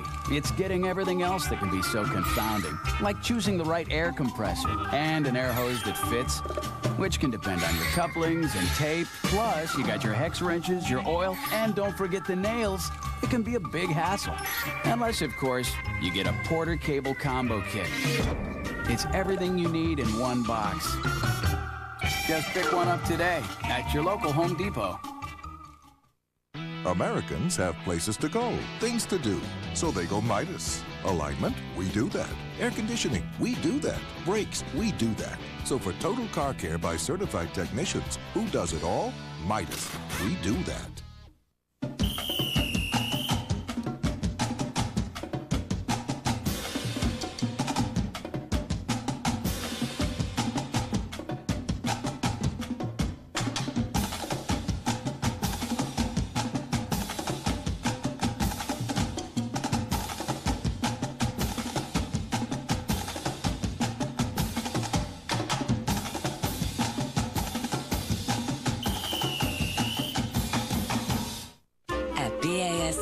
We don't make the floor.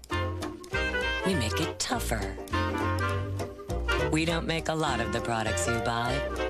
We make a lot of the products you buy better. BASF. The champs track down the Titans in their first meeting. Now Tennessee is looking for payback. Ravens, Titans, round 2. Monday Night Football at 9 Eastern on ABC. All right, folks, we're going to tell you the story of a warrior. Now, here's a good one. He's going to come across. He's going to make the play, a tackle from behind, and a little bit of a scrum on there, and he's a little shaken up. So they bring him off to the side, okay? Now he tried to sneak in during that timeout, but you can't, okay? You got to be out for at least one play. So Keith Levitt, a sophomore, moves in. You will see 98 in a moment. And Dorsey gets great protection. Intercepted again. Boston College, Scott Bradley. That's number 4. And remember, BC has dropped one right in their stomach. It could have been 5. This was a one-hander. This is the best catch of the game by Bradley right here.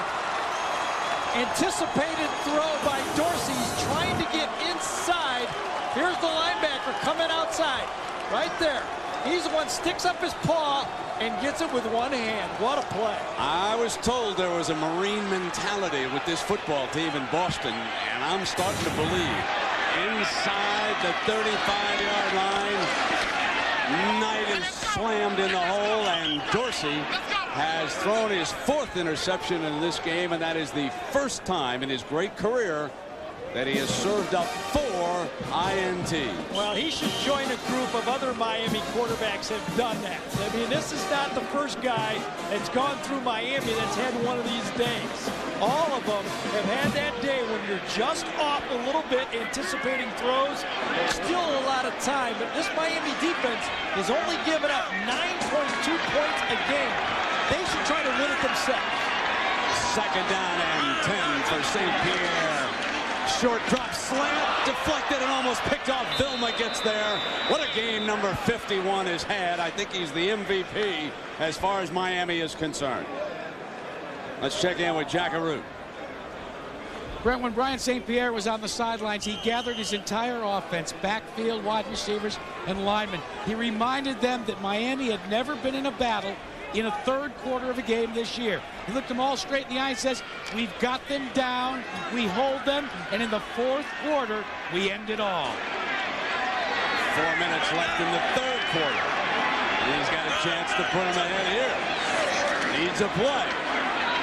And can't get out on time because of William Joseph, the junior from Miami.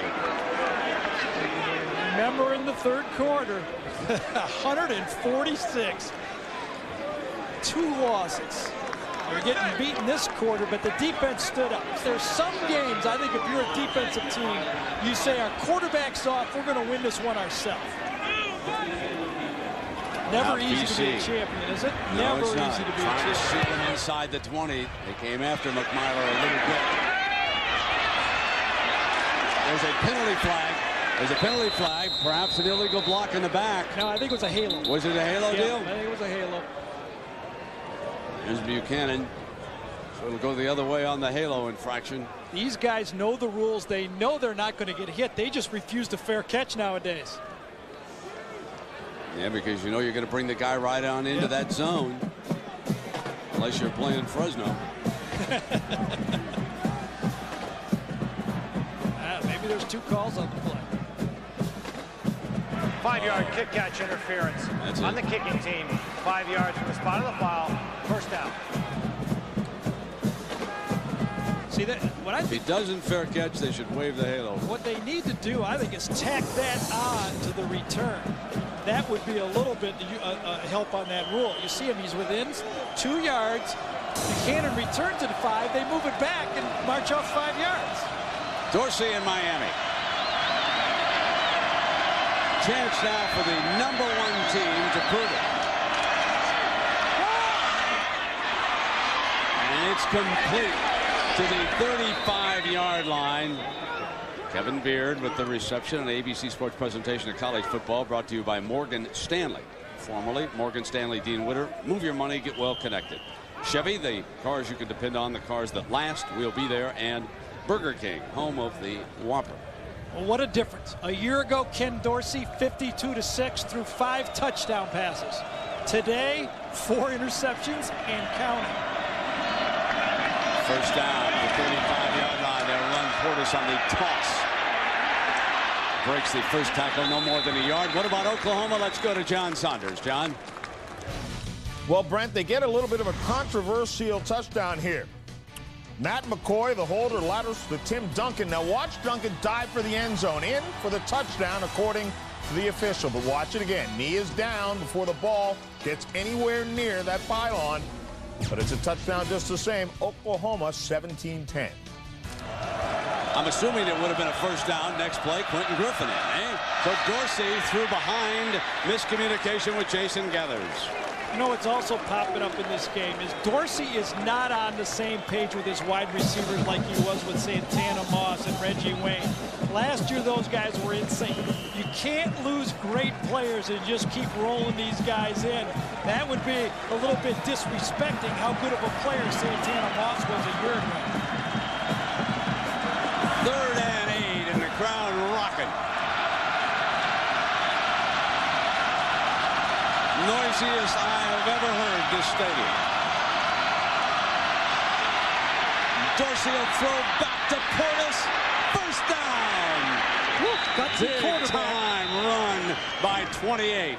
What would you be saying, Brent, if he'd have got that one picked off? Throwing across his body, gambling. He's already got 4 interceptions.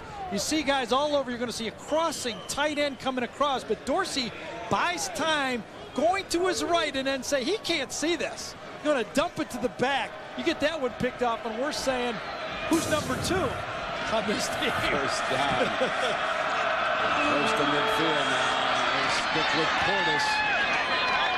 It's up 4 to 5 yards on first down. Rossi the tackle. Tell you what, else having a great football game. Scott Bradley, number 54.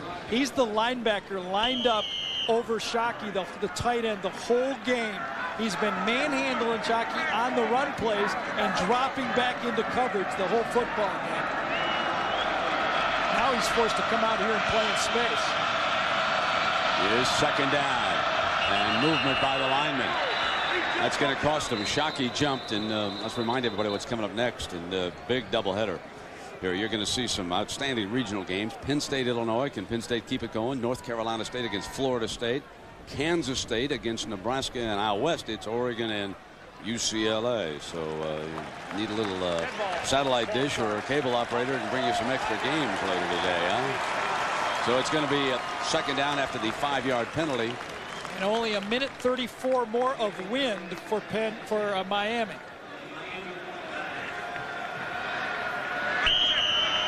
There's the penalties on the day. Coker under fire here and late in the 3rd quarter for the first time in his coaching career. Second down and 10. Portis tripped up short of the 45-yard line by Bissett. See, that play without the penalty puts you 3rd and short for a real easy pickup. Now puts you 3rd man. Najee Davenport, the fullback this time, does a nice job picking up the linebacker. Started out, played a little tailback, played a little fullback. This time he fits very nicely for a positive play. Beard, Johnson, and Sands are the receivers. Dorsey needs 6. Gonna run for it. Portis got it. Middle. Great call by Miami. To the 34-yard line, and it was the call. 13 yards for Portis, already over 100 yards and having a big day. And a reminder that at the end of the game, we'll select a Chevrolet player of the game from each team. Chevrolet makes a $1,000 contribution to each university's general scholarship fund, and Portis is saying, don't count me out of this. Well, he's got the lead over the quarterback, I know that. Last 30 seconds. They come right back with the workhorse. That's his 26th carry here today.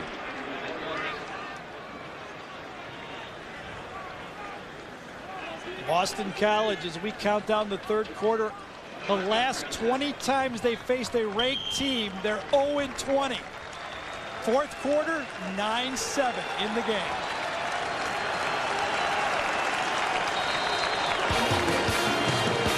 So the top-ranked team in the nation facing a tough fourth quarter. Back after this message and a word from our ABC stations.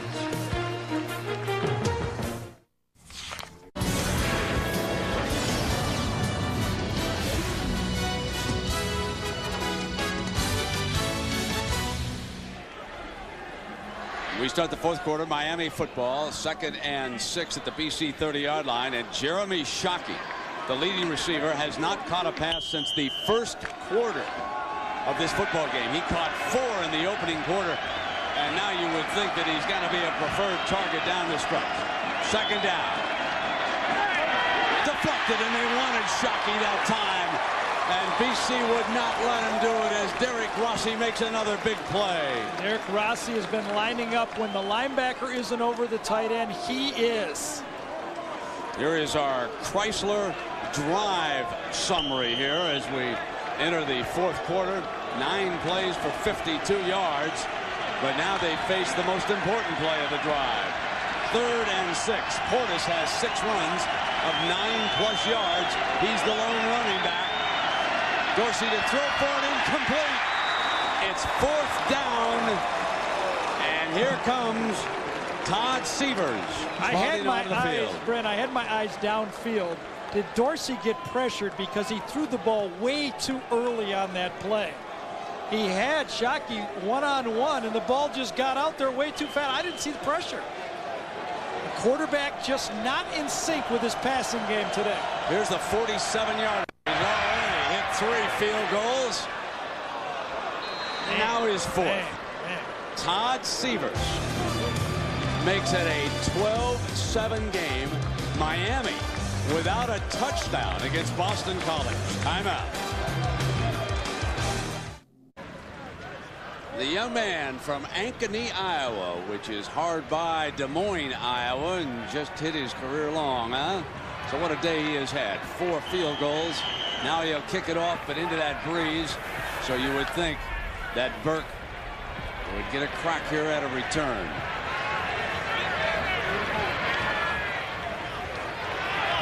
Severs has also made a nice tackle on a return.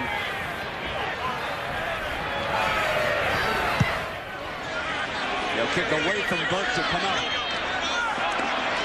Camella, left return, 40, 45, out to the 47-yard line. Great field position for Brian St. Pierre and Boston College.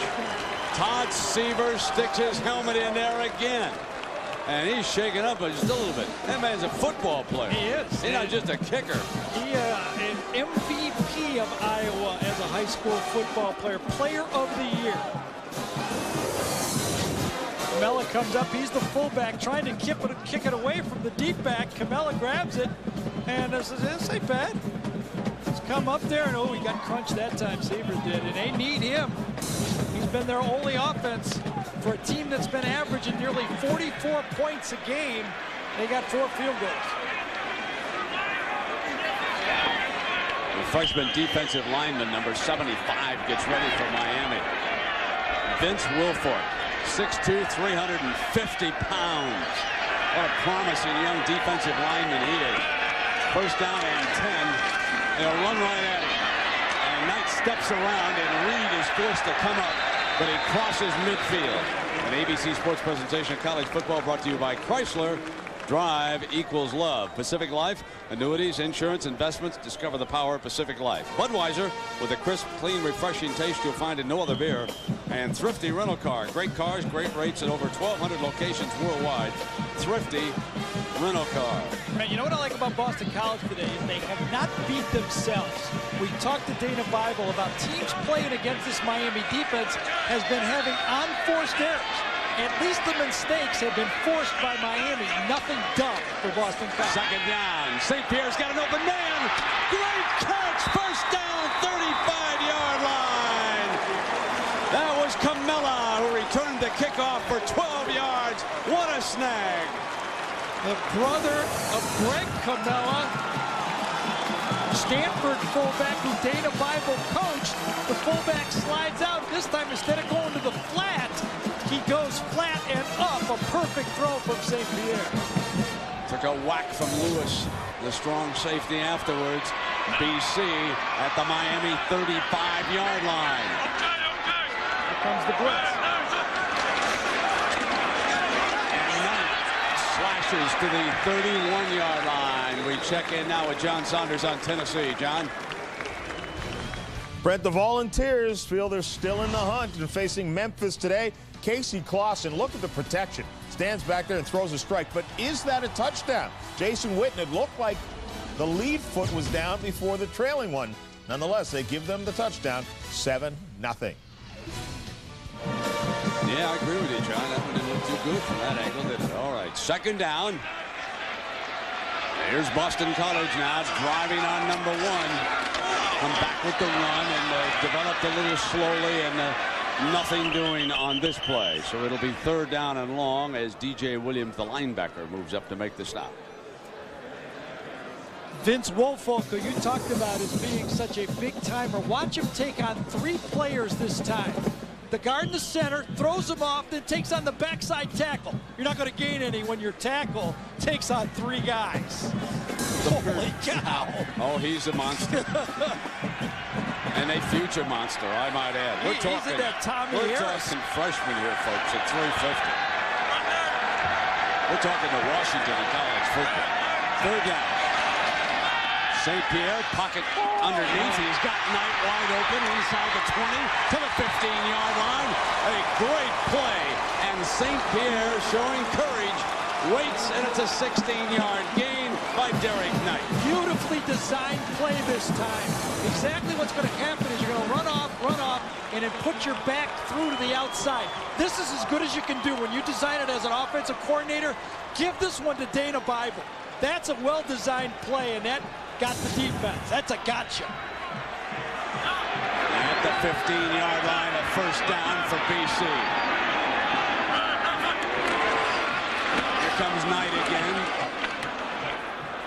A couple of yards at the most, and tonight on ESPN, a good one. 7:45 Eastern. Some BCS implications here, folks. Florida's got a tough stretch ahead. They'll start tonight against the Gamecocks of South Carolina in Columbia. What a scene that'll be. That place will be alive. One of the nice things about the BCS is everybody's in the same league. And right now, everyone's rooting against Miami. Oh, are they? They're standing up cheering for Boston College to stick it in now. Second down and 8. What's this guy here for? Is he coming? Right backside. Here's Knight again.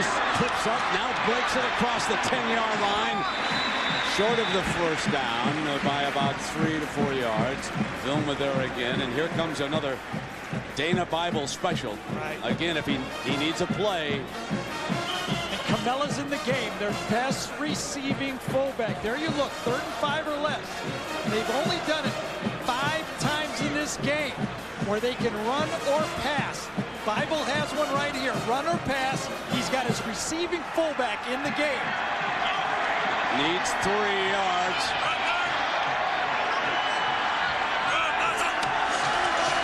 Play fake fumble. St. Pierre's got it on the run, and he's down at the 11, but he bobbled the ball. And McDougal in on the stop. So here's a 4th down decision. And Gary, with 10 minutes to go, got to kick the field goal. You got to kick it. You got the wind behind you. You make this a 1-possession game. If you kick it, it's 12-10. You've got the win. I think St. Pierre knew he had Camella early, and he just hurried it and dropped the ball on that play fake. Now McMyler. St. Pierre is his holder. 4th and 5. 28-yard attempt. Big one for McMyler. No good. McMyler misfires. First unforced error of the game for Boston College. You can't make those things. Here's the last play. Brian St. Pierre had a play-action pass, comes back. Does he hit? Yes, he hit Knight with the ball as he faked it to him. That happens. You got to stomach that ball in those fakes. We'll take a timeout. Miami football. Then I had that taste. The new grilled sourdough bacon cheeseburger at Burger King. Now I'm a believer. With grilled sourdough bread. Not a trace of doubt in my mind. 1/4 pound of flame-broiled beef, 2 slices of melted Swiss cheese, 4 strips of bacon.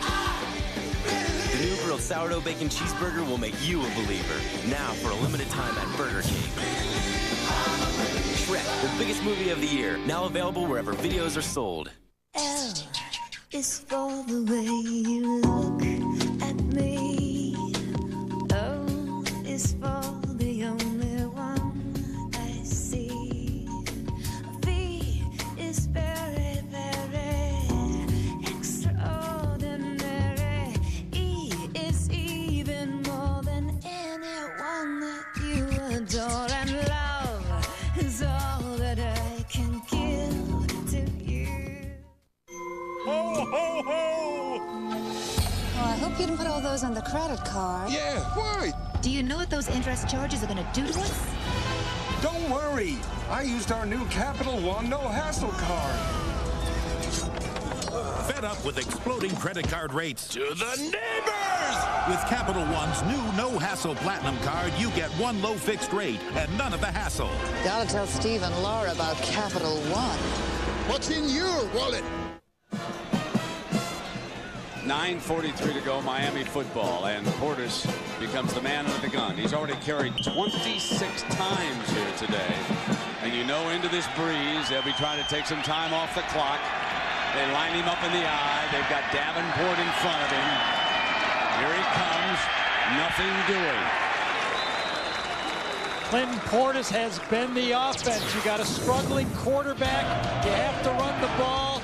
That big offensive line rated the best in the country, and now this running back has to come through. Miami needs a drive, and they need to do it on the ground. Miami could, excuse me, Brent, Miami could throw to their fullback, too. He's got great hands. They send him out. Dorsey doesn't look for him. Wants Portis instead. Short of the first down, so here comes a 3rd down for Miami. Huge play both sides. BC wants the ball back.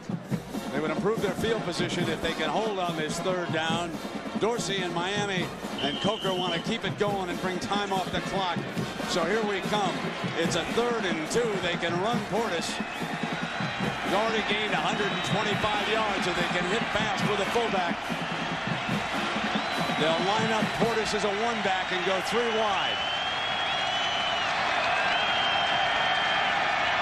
Linebacker creeps up, backs back out. They're going to throw for it. No, they didn't get it. Didn't get it. 3 and out. He threw the ball early again. He's really not staying patient with the passing game. Sometime again, you get a quarterback trying to anticipate too much. Watch, the ball is coming out here. He throws the ball before the receivers is ready. He turns around and just can't handle it. It's on him too fast. Freddie Capshaw, the punter. DeWalt, the return man, going to let this one go, not going to take a risk. And it's down at about the 29-yard line with 8:15 to go. Number 1, under the gun. Timeout.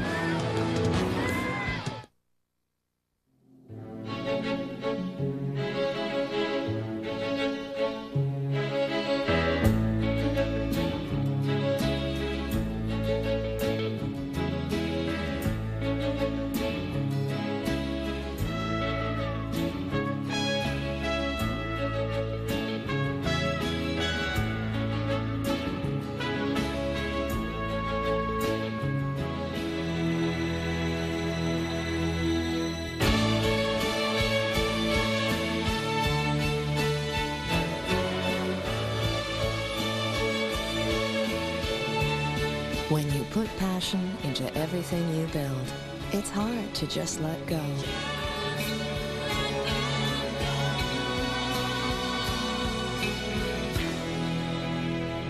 It's okay. We're all going to good homes.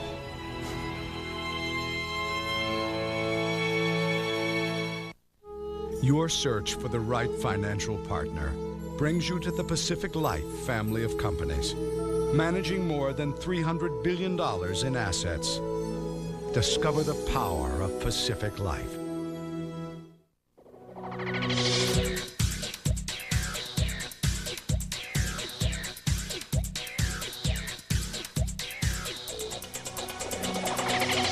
great car at a great rate. Call or click Thrifty.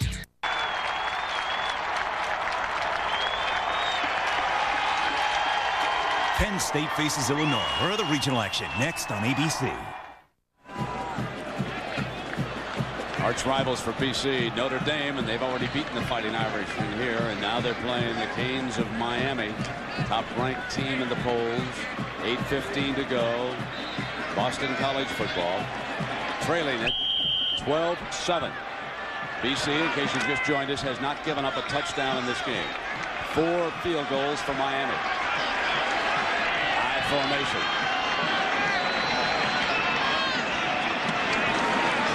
Play fake, and St. Pierre getting great protection.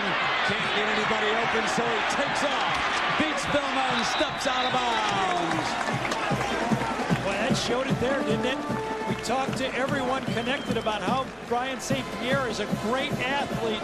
Boy, did he do a nice job of beating Vilma on this one, didn't he, Brent? Yes, he did. Play action pass. Wanted to go Camella coming out of the backfield on the out and up again. Campbell does a nice job of anticipating, but watch the footwork of St. Pierre. Boy, that's a good athlete. Vilma, he just beat up there in the little box. And Camella, hello, I'm still here. Because I didn't catch it doesn't mean I can't block it. Second and less than a yard. Knight, first down, Boston College. All they needed. Well, here's your Monday nighter in the AFC, the defending Super Bowl champion Ravens against the Titans. And I wonder if the Ravens wish they'd hung on to Trent Dilfer. Brent, remember what Dana Coyne, coordinator for Boston College, told us? Hard to drive the ball the length of the field on Miami. We saw trick plays. Does Boston College have a flea flicker or some kind of trick play to get a cheap touchdown in this game? They'll have to make it work fast because the Canes don't give you a lot of time. 4-3 Miami D. And Knight, there's Vilma coming back with a big play. And let's get an Oklahoma update from John Saunders. John? Well, Nate Hibble's been very tough in this game, and he'll take a big hit going into the end zone here. Back to pass. There's nothing there. So he spots an opening. Watch the dive. And he was slow getting up. Touchdown is good. And 24-10, Oklahoma on top. Yeah, he's a tough son of a gun, John. He's had a hard season, man. We were there when Kansas State really beat up on him, too. Second down and 10. Here's Knight again. And Knight has now carried 26 times for 72 yards. Joseph with the stop for the Canes. Nice job by Knight coming up, kicking it in there. Williams not here. Knight has not made a mistake. Not dropped the ball, caught the ball in pass. Remember, he caught that slant behind him, caught that little trick play a little earlier. He has come through for Tom O'Brien in this football game. Now BC needs a play here. 7 yards to keep this going.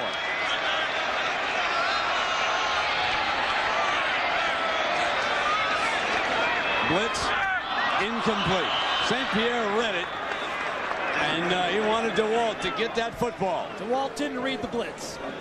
He should have saw it, should have looked early that time. He's going to hear it from the coach when he gets to the sideline. Quarterback did his job. It's coming. He's got to look quickly. As the quarterback reads it, he's going to dump it off right underneath. Here it is. You can go all the way. Just look for the ball.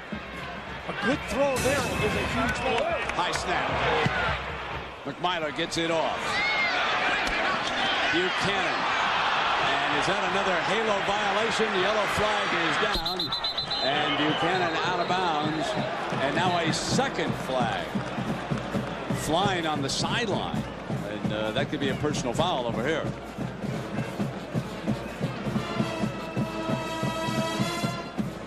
I thought that personal foul was against Miami at the end.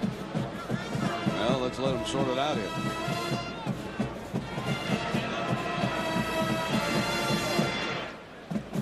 I think it might have been Kellen Winslow, the freshman.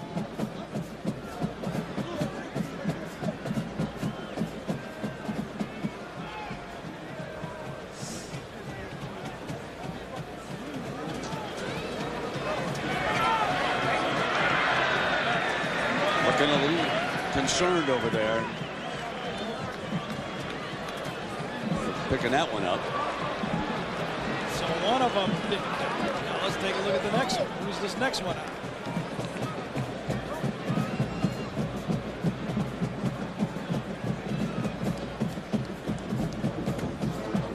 Dead ball personal foul against Miami. You had it right, Gary. It was Kellen Winslow Jr. who pushed, and I'll tell you, the Miami players jumped all over him after this play as it was behind the whistle and late.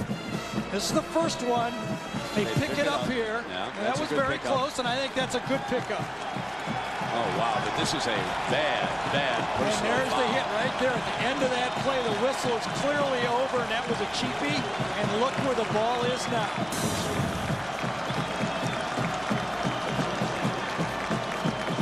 Now Miami backed up to the 12-yard line. 6:09 remaining. Timeout.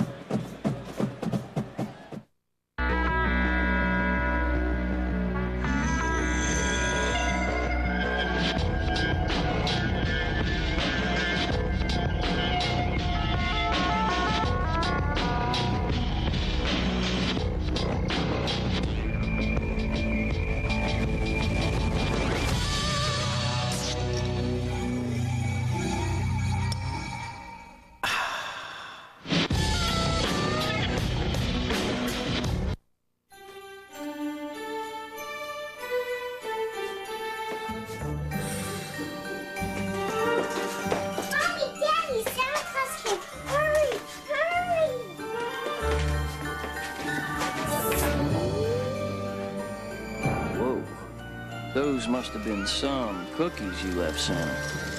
I didn't leave them cookies. I left them cheese. Ah, the power of cheese.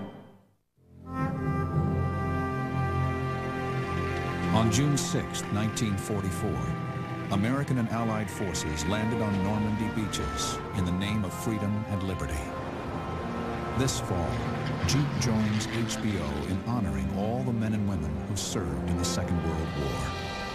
HBO presents Band of Brothers.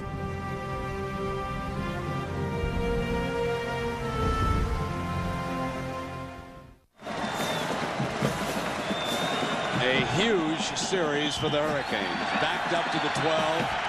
First down. Portis, the workhorse, carried 27 times here today. Lined up behind Davenport.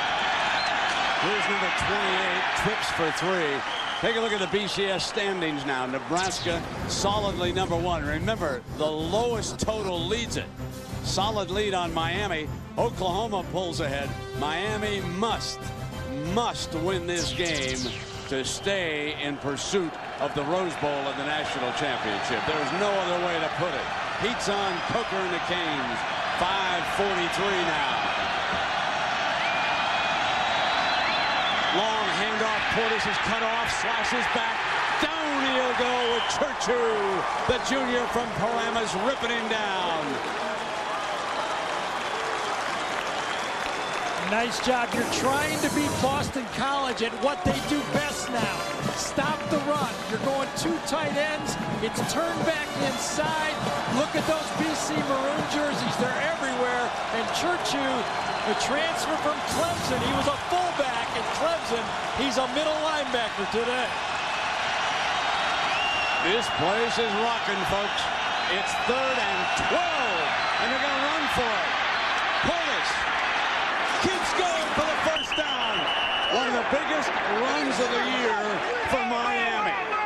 Portis on 3rd and 12 picks up the first down. You talked about Jeremy Shockey not getting any balls, but he does a good job blocking on this one. They're going to go right to the tight end. Watch him hook, and then the lineman pull around. Churchu, number 40, can't get there.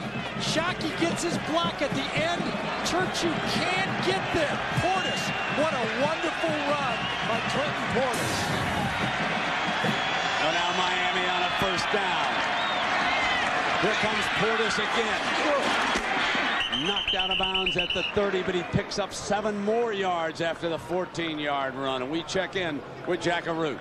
Well, Brent, the fact that the Miami Hurricanes continue to streak it out and make a first down now and again is the specific information that Frank Spaziani talked to to his BC defense. He said, look, fellas, every once in a while, don't get so worked up that you hold them and it becomes a 3 and out. He said, every once in a while, they're going to make a couple of first downs. You got to tighten your belt when you get closer to the 50-yard line. 2nd down and 2.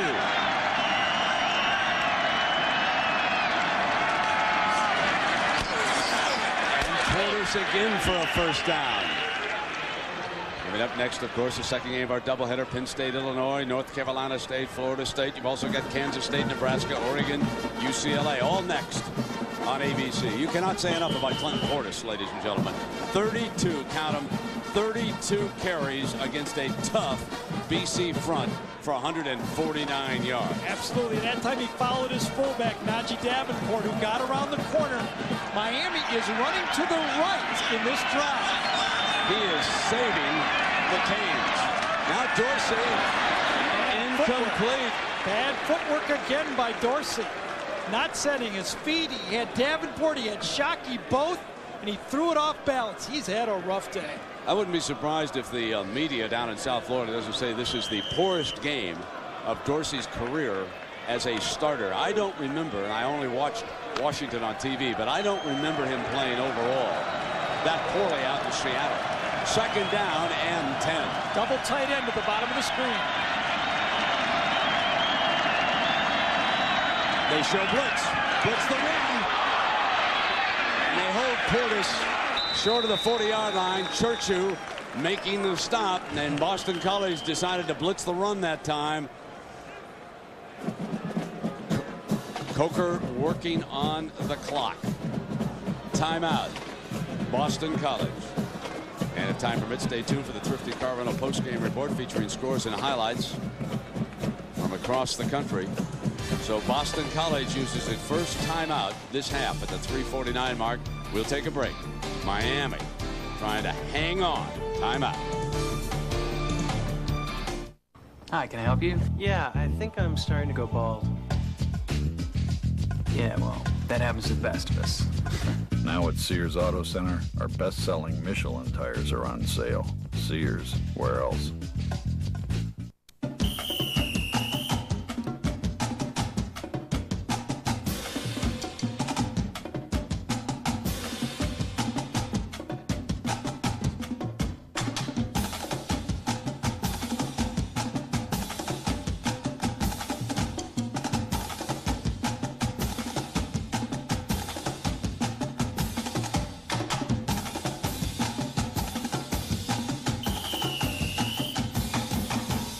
Here in Italy, there's a place where the chicken marsala is so good you never forget it. And now Chef Neri has taught our Olive Garden chefs the secrets of her recipe so they can make it for you tonight.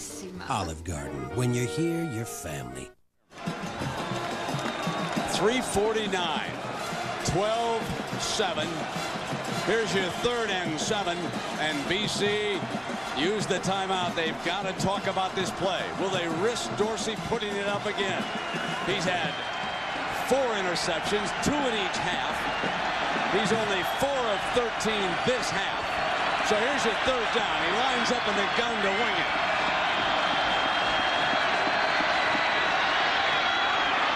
First down. So Dorsey comes through, sands the receiver, the junior from Carroll City, Florida. 3:42 to go, and Miami again moving that clock. I love the call by Miami. You know, you got a quarterback that's struggling, but he's still your quarterback. You can't win with 10 guys playing against 11 guys. If the play calls for a pass, he's your guy. Call it.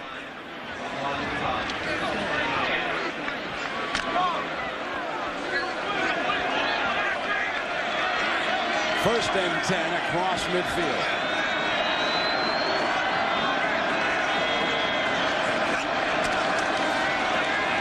The reach to Portis to the 45-yard line in our Pacific Life game summary. One snap BC would love to have back.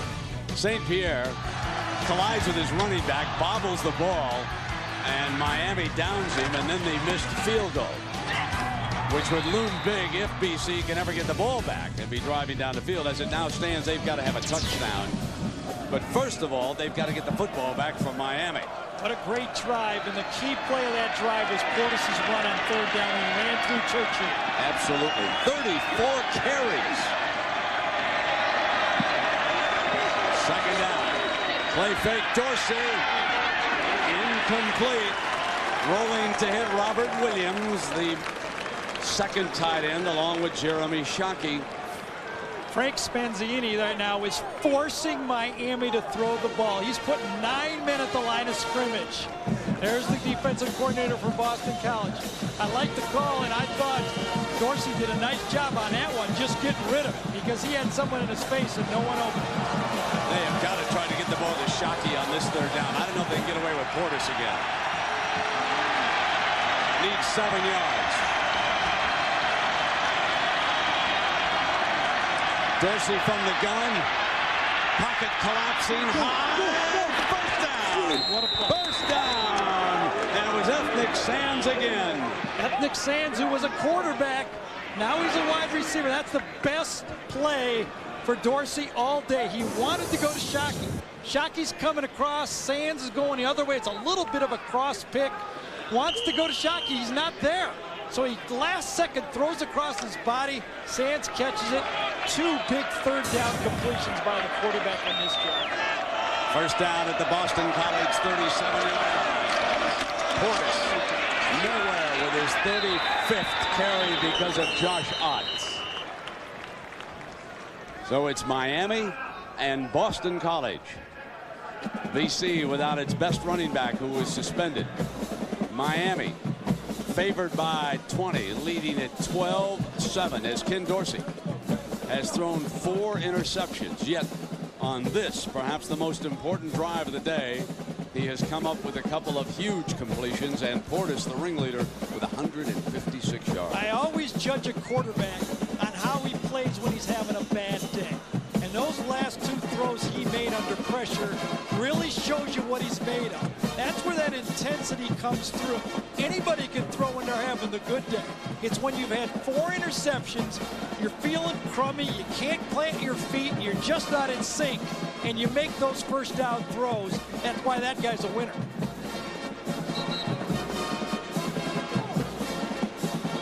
Well, the U.S. national soccer team is qualified for the 2002 World Cup in Asia. Now they look to continue their winning ways against Trinidad and Tobago tomorrow at 2 Eastern, right here on ABC.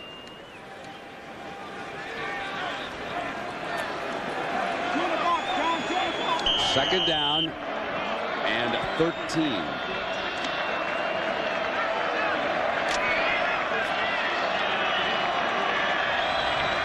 .230 to go.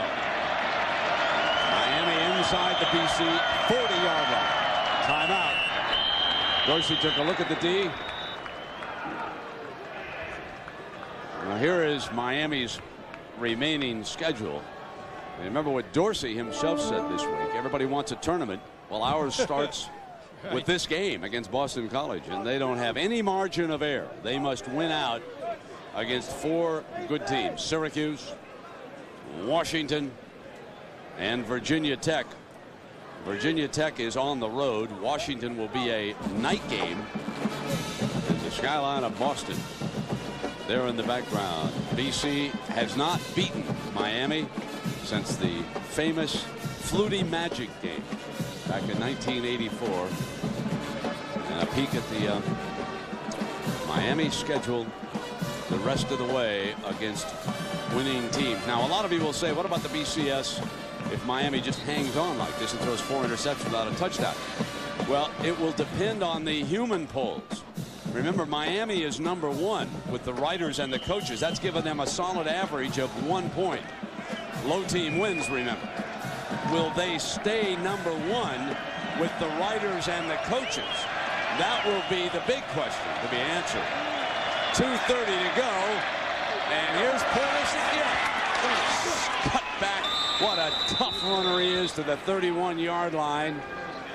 And 36 carries for 160 yards. And unfortunately for Miami, limping off after that 36 carry over to the sideline. And he's been their savior here today.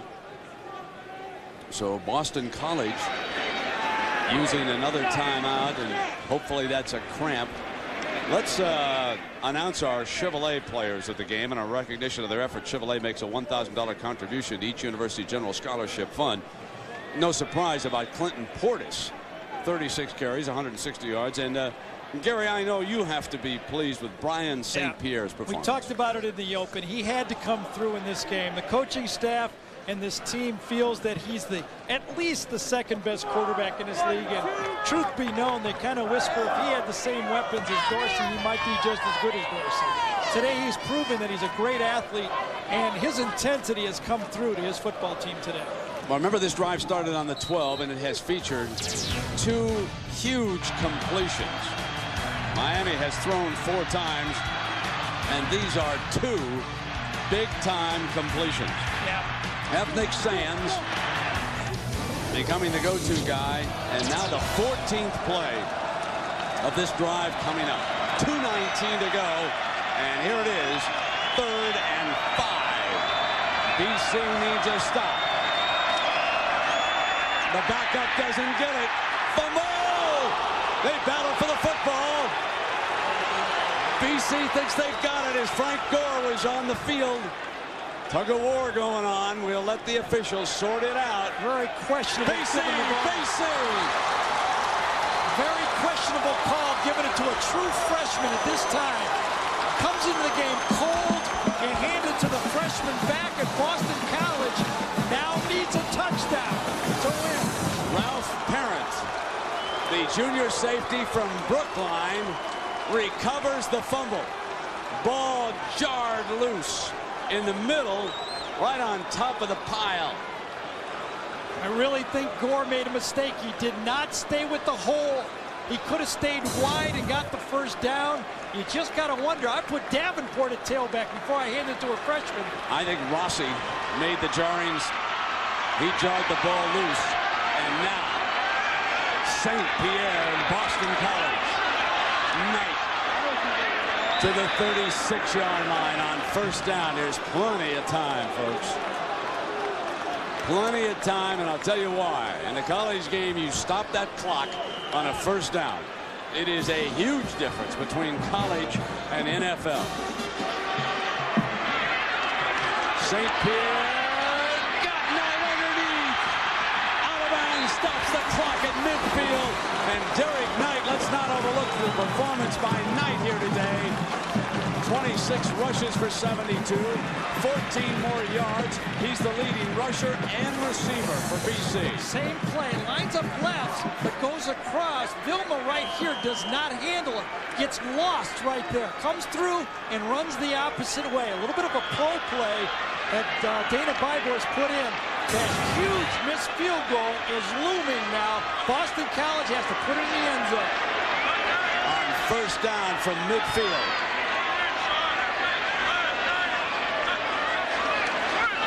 Under pressure. St. Pierre, and down in the heap is one of his own linemen, couldn't get out of the way, and then Walters. Chris Campbell put the pressure on that time, blitzing already. Randy Shannon, who does not like the blitz, came with the blitz. Defensive coordinator for Miami called it. Second down. St. Pierre. Middle's open. Got Burke. Foot race. 31-yard line. Clock stops. Jamal Burke from Brockton. 18 yards.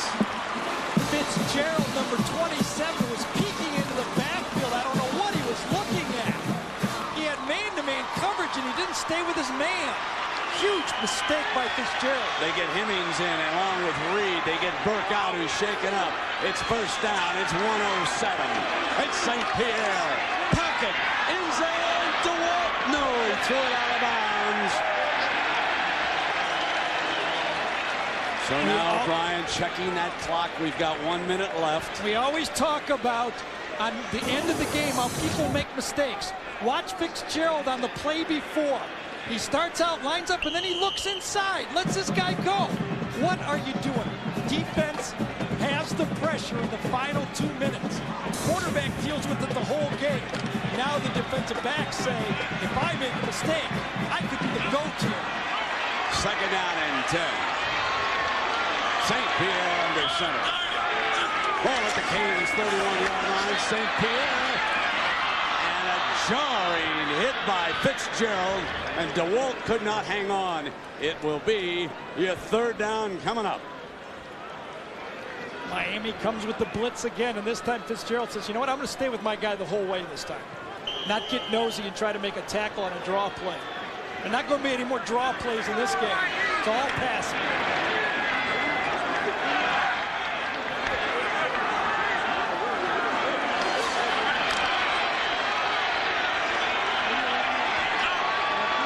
Third down and 10. St. Pierre, pump fake, tries to get somebody. Diving catch low. Incomplete, but it stops the clock, and we now come down to fourth down. Tremendous coverage by Rump that time. He makes a play that'll never show up in the stats. He jumps in front of Hemmings that time. Hemmings gives up on his route, and St. Pierre had to throw the ball away. He went to the pump fake, and Rump saw it all the way. Yep. So here we are, ladies and gentlemen. Fourth down. BC can still get a first down inside the 20. A 10-yard gain will give them a fresh set of downs. 49 ticks of the clock. 10's the important number. DeWalt's got it inside the 10. Holy cow! It's first and goal from the 9-yard line. 43 seconds to go. 21 yards. DeWalt makes a beautiful catch. Beautiful catch. How about that throw? That was coverage. Decent coverage, and that ball was put in the only spot it could go. No timeouts. Clock starts to run again. 3 wide for St. Pierre. Back slant. Intercepted on a ricochet. Intercepted by Matt Walters on the ricochet. Lateraled it off to Edward Reed. And Reed will dash into the end zone. Oh, what a turn of events as Miami on a ricochet. Folks, you won't believe it. On the interception, Miami is saved. The slant was ricocheted to the defensive lineman, and then the lateral as Mike Rump comes up big again. Rump made the play on the initial ricochet. He cut inside the slant, and that was what made the ricochet. Watch Rump right here, cut inside the player. He reads the slant, cuts inside, makes the play, it pops up, it's intercepted inside by, was it Walters? Walters yes. has the pick. And Big Reed says, give me that ball, I'm the playmaker around here. And he goes the whole way. A classic and a heartbreak for Boston College. I thought the strategy was good by Boston College not to ground the ball. A lot of times you can catch a defense sleeping when they think you're going to ground it. Rump gets inside, doesn't make the catch, but he beat the receiver to the spot, and that won the game. 2 huge plays by Rump towards the end of this game. If Miami makes it to the Rose Bowl, and Coach O'Brien can't do a thing about it as Reed goes downfield. St. Pierre played his heart out here today, and after the celebration there'll be a long extra point attempt. Looks like about a 50-yarder down there. Miami to keep that long winning streak ahead. Misses the extra point, but who's counting? But folks, if Miami makes it, if they make it all the way, that's the play that they'll open the Rose Bowl with. Boston College driving for the touchdown, and the young man who caught the ricochet and then had it stolen by his own teammate Reed, who went the distance for a touchdown. You can't ask for a more dramatic play than this one right here. How about the throw before the last play? St. Pierre, this strike, what a throw right there inside that set up that last play. Boston College hustles up, tries to throw the slant, and doesn't get it. The 4th down pass right here. Great coverage, a beautiful throw, and that sets up everything towards the end. Now the play that meant everything. This one. Rumpf keeps it alive. Walters off the ricochet, and watch Reed. Give me the pigskin, fella. And their ringleader on defense takes it in for a touchdown. The crowd is stunned. You know, the crowd gave him a nice hand, though. Gave Boston College a nice hand Well, they on should. that play. Absolutely. And they should give Miami a nice hand, too. Both these teams played hard here today.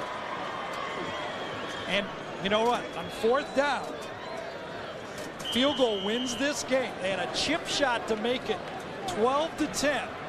Miss it, and that would have meant Boston College had a chip shot to win it. Unless, of course, Miami receives the kickoff and runs it in for a touchdown. There would have still been time on the clock. Low kickoff is going to be fielded at 15-yard line by Camilla. And the Canes survive against Boston College. And most championship teams have one of those games. Last year, Oklahoma had it against Oklahoma State. Oklahoma State came down right at the end. They had to have that. I thought the game between Oklahoma and Texas A&M was just as dramatic. There were 2 of them last year they had. That's right. Remember the last one, that fade pass that Derek Strait knocked down that play, and then they came back and beat Texas A&M there. So this is not unusual, having one of these games that you have to survive. But what a play to survive on. I mean, that play will live as long as the Flutie play. With Boston College going in. You get any residuals for a possible this time? upset. You get any residuals this time? You change your contract?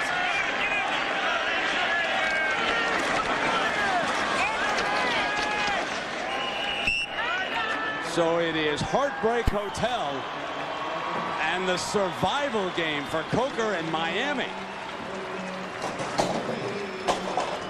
18-7.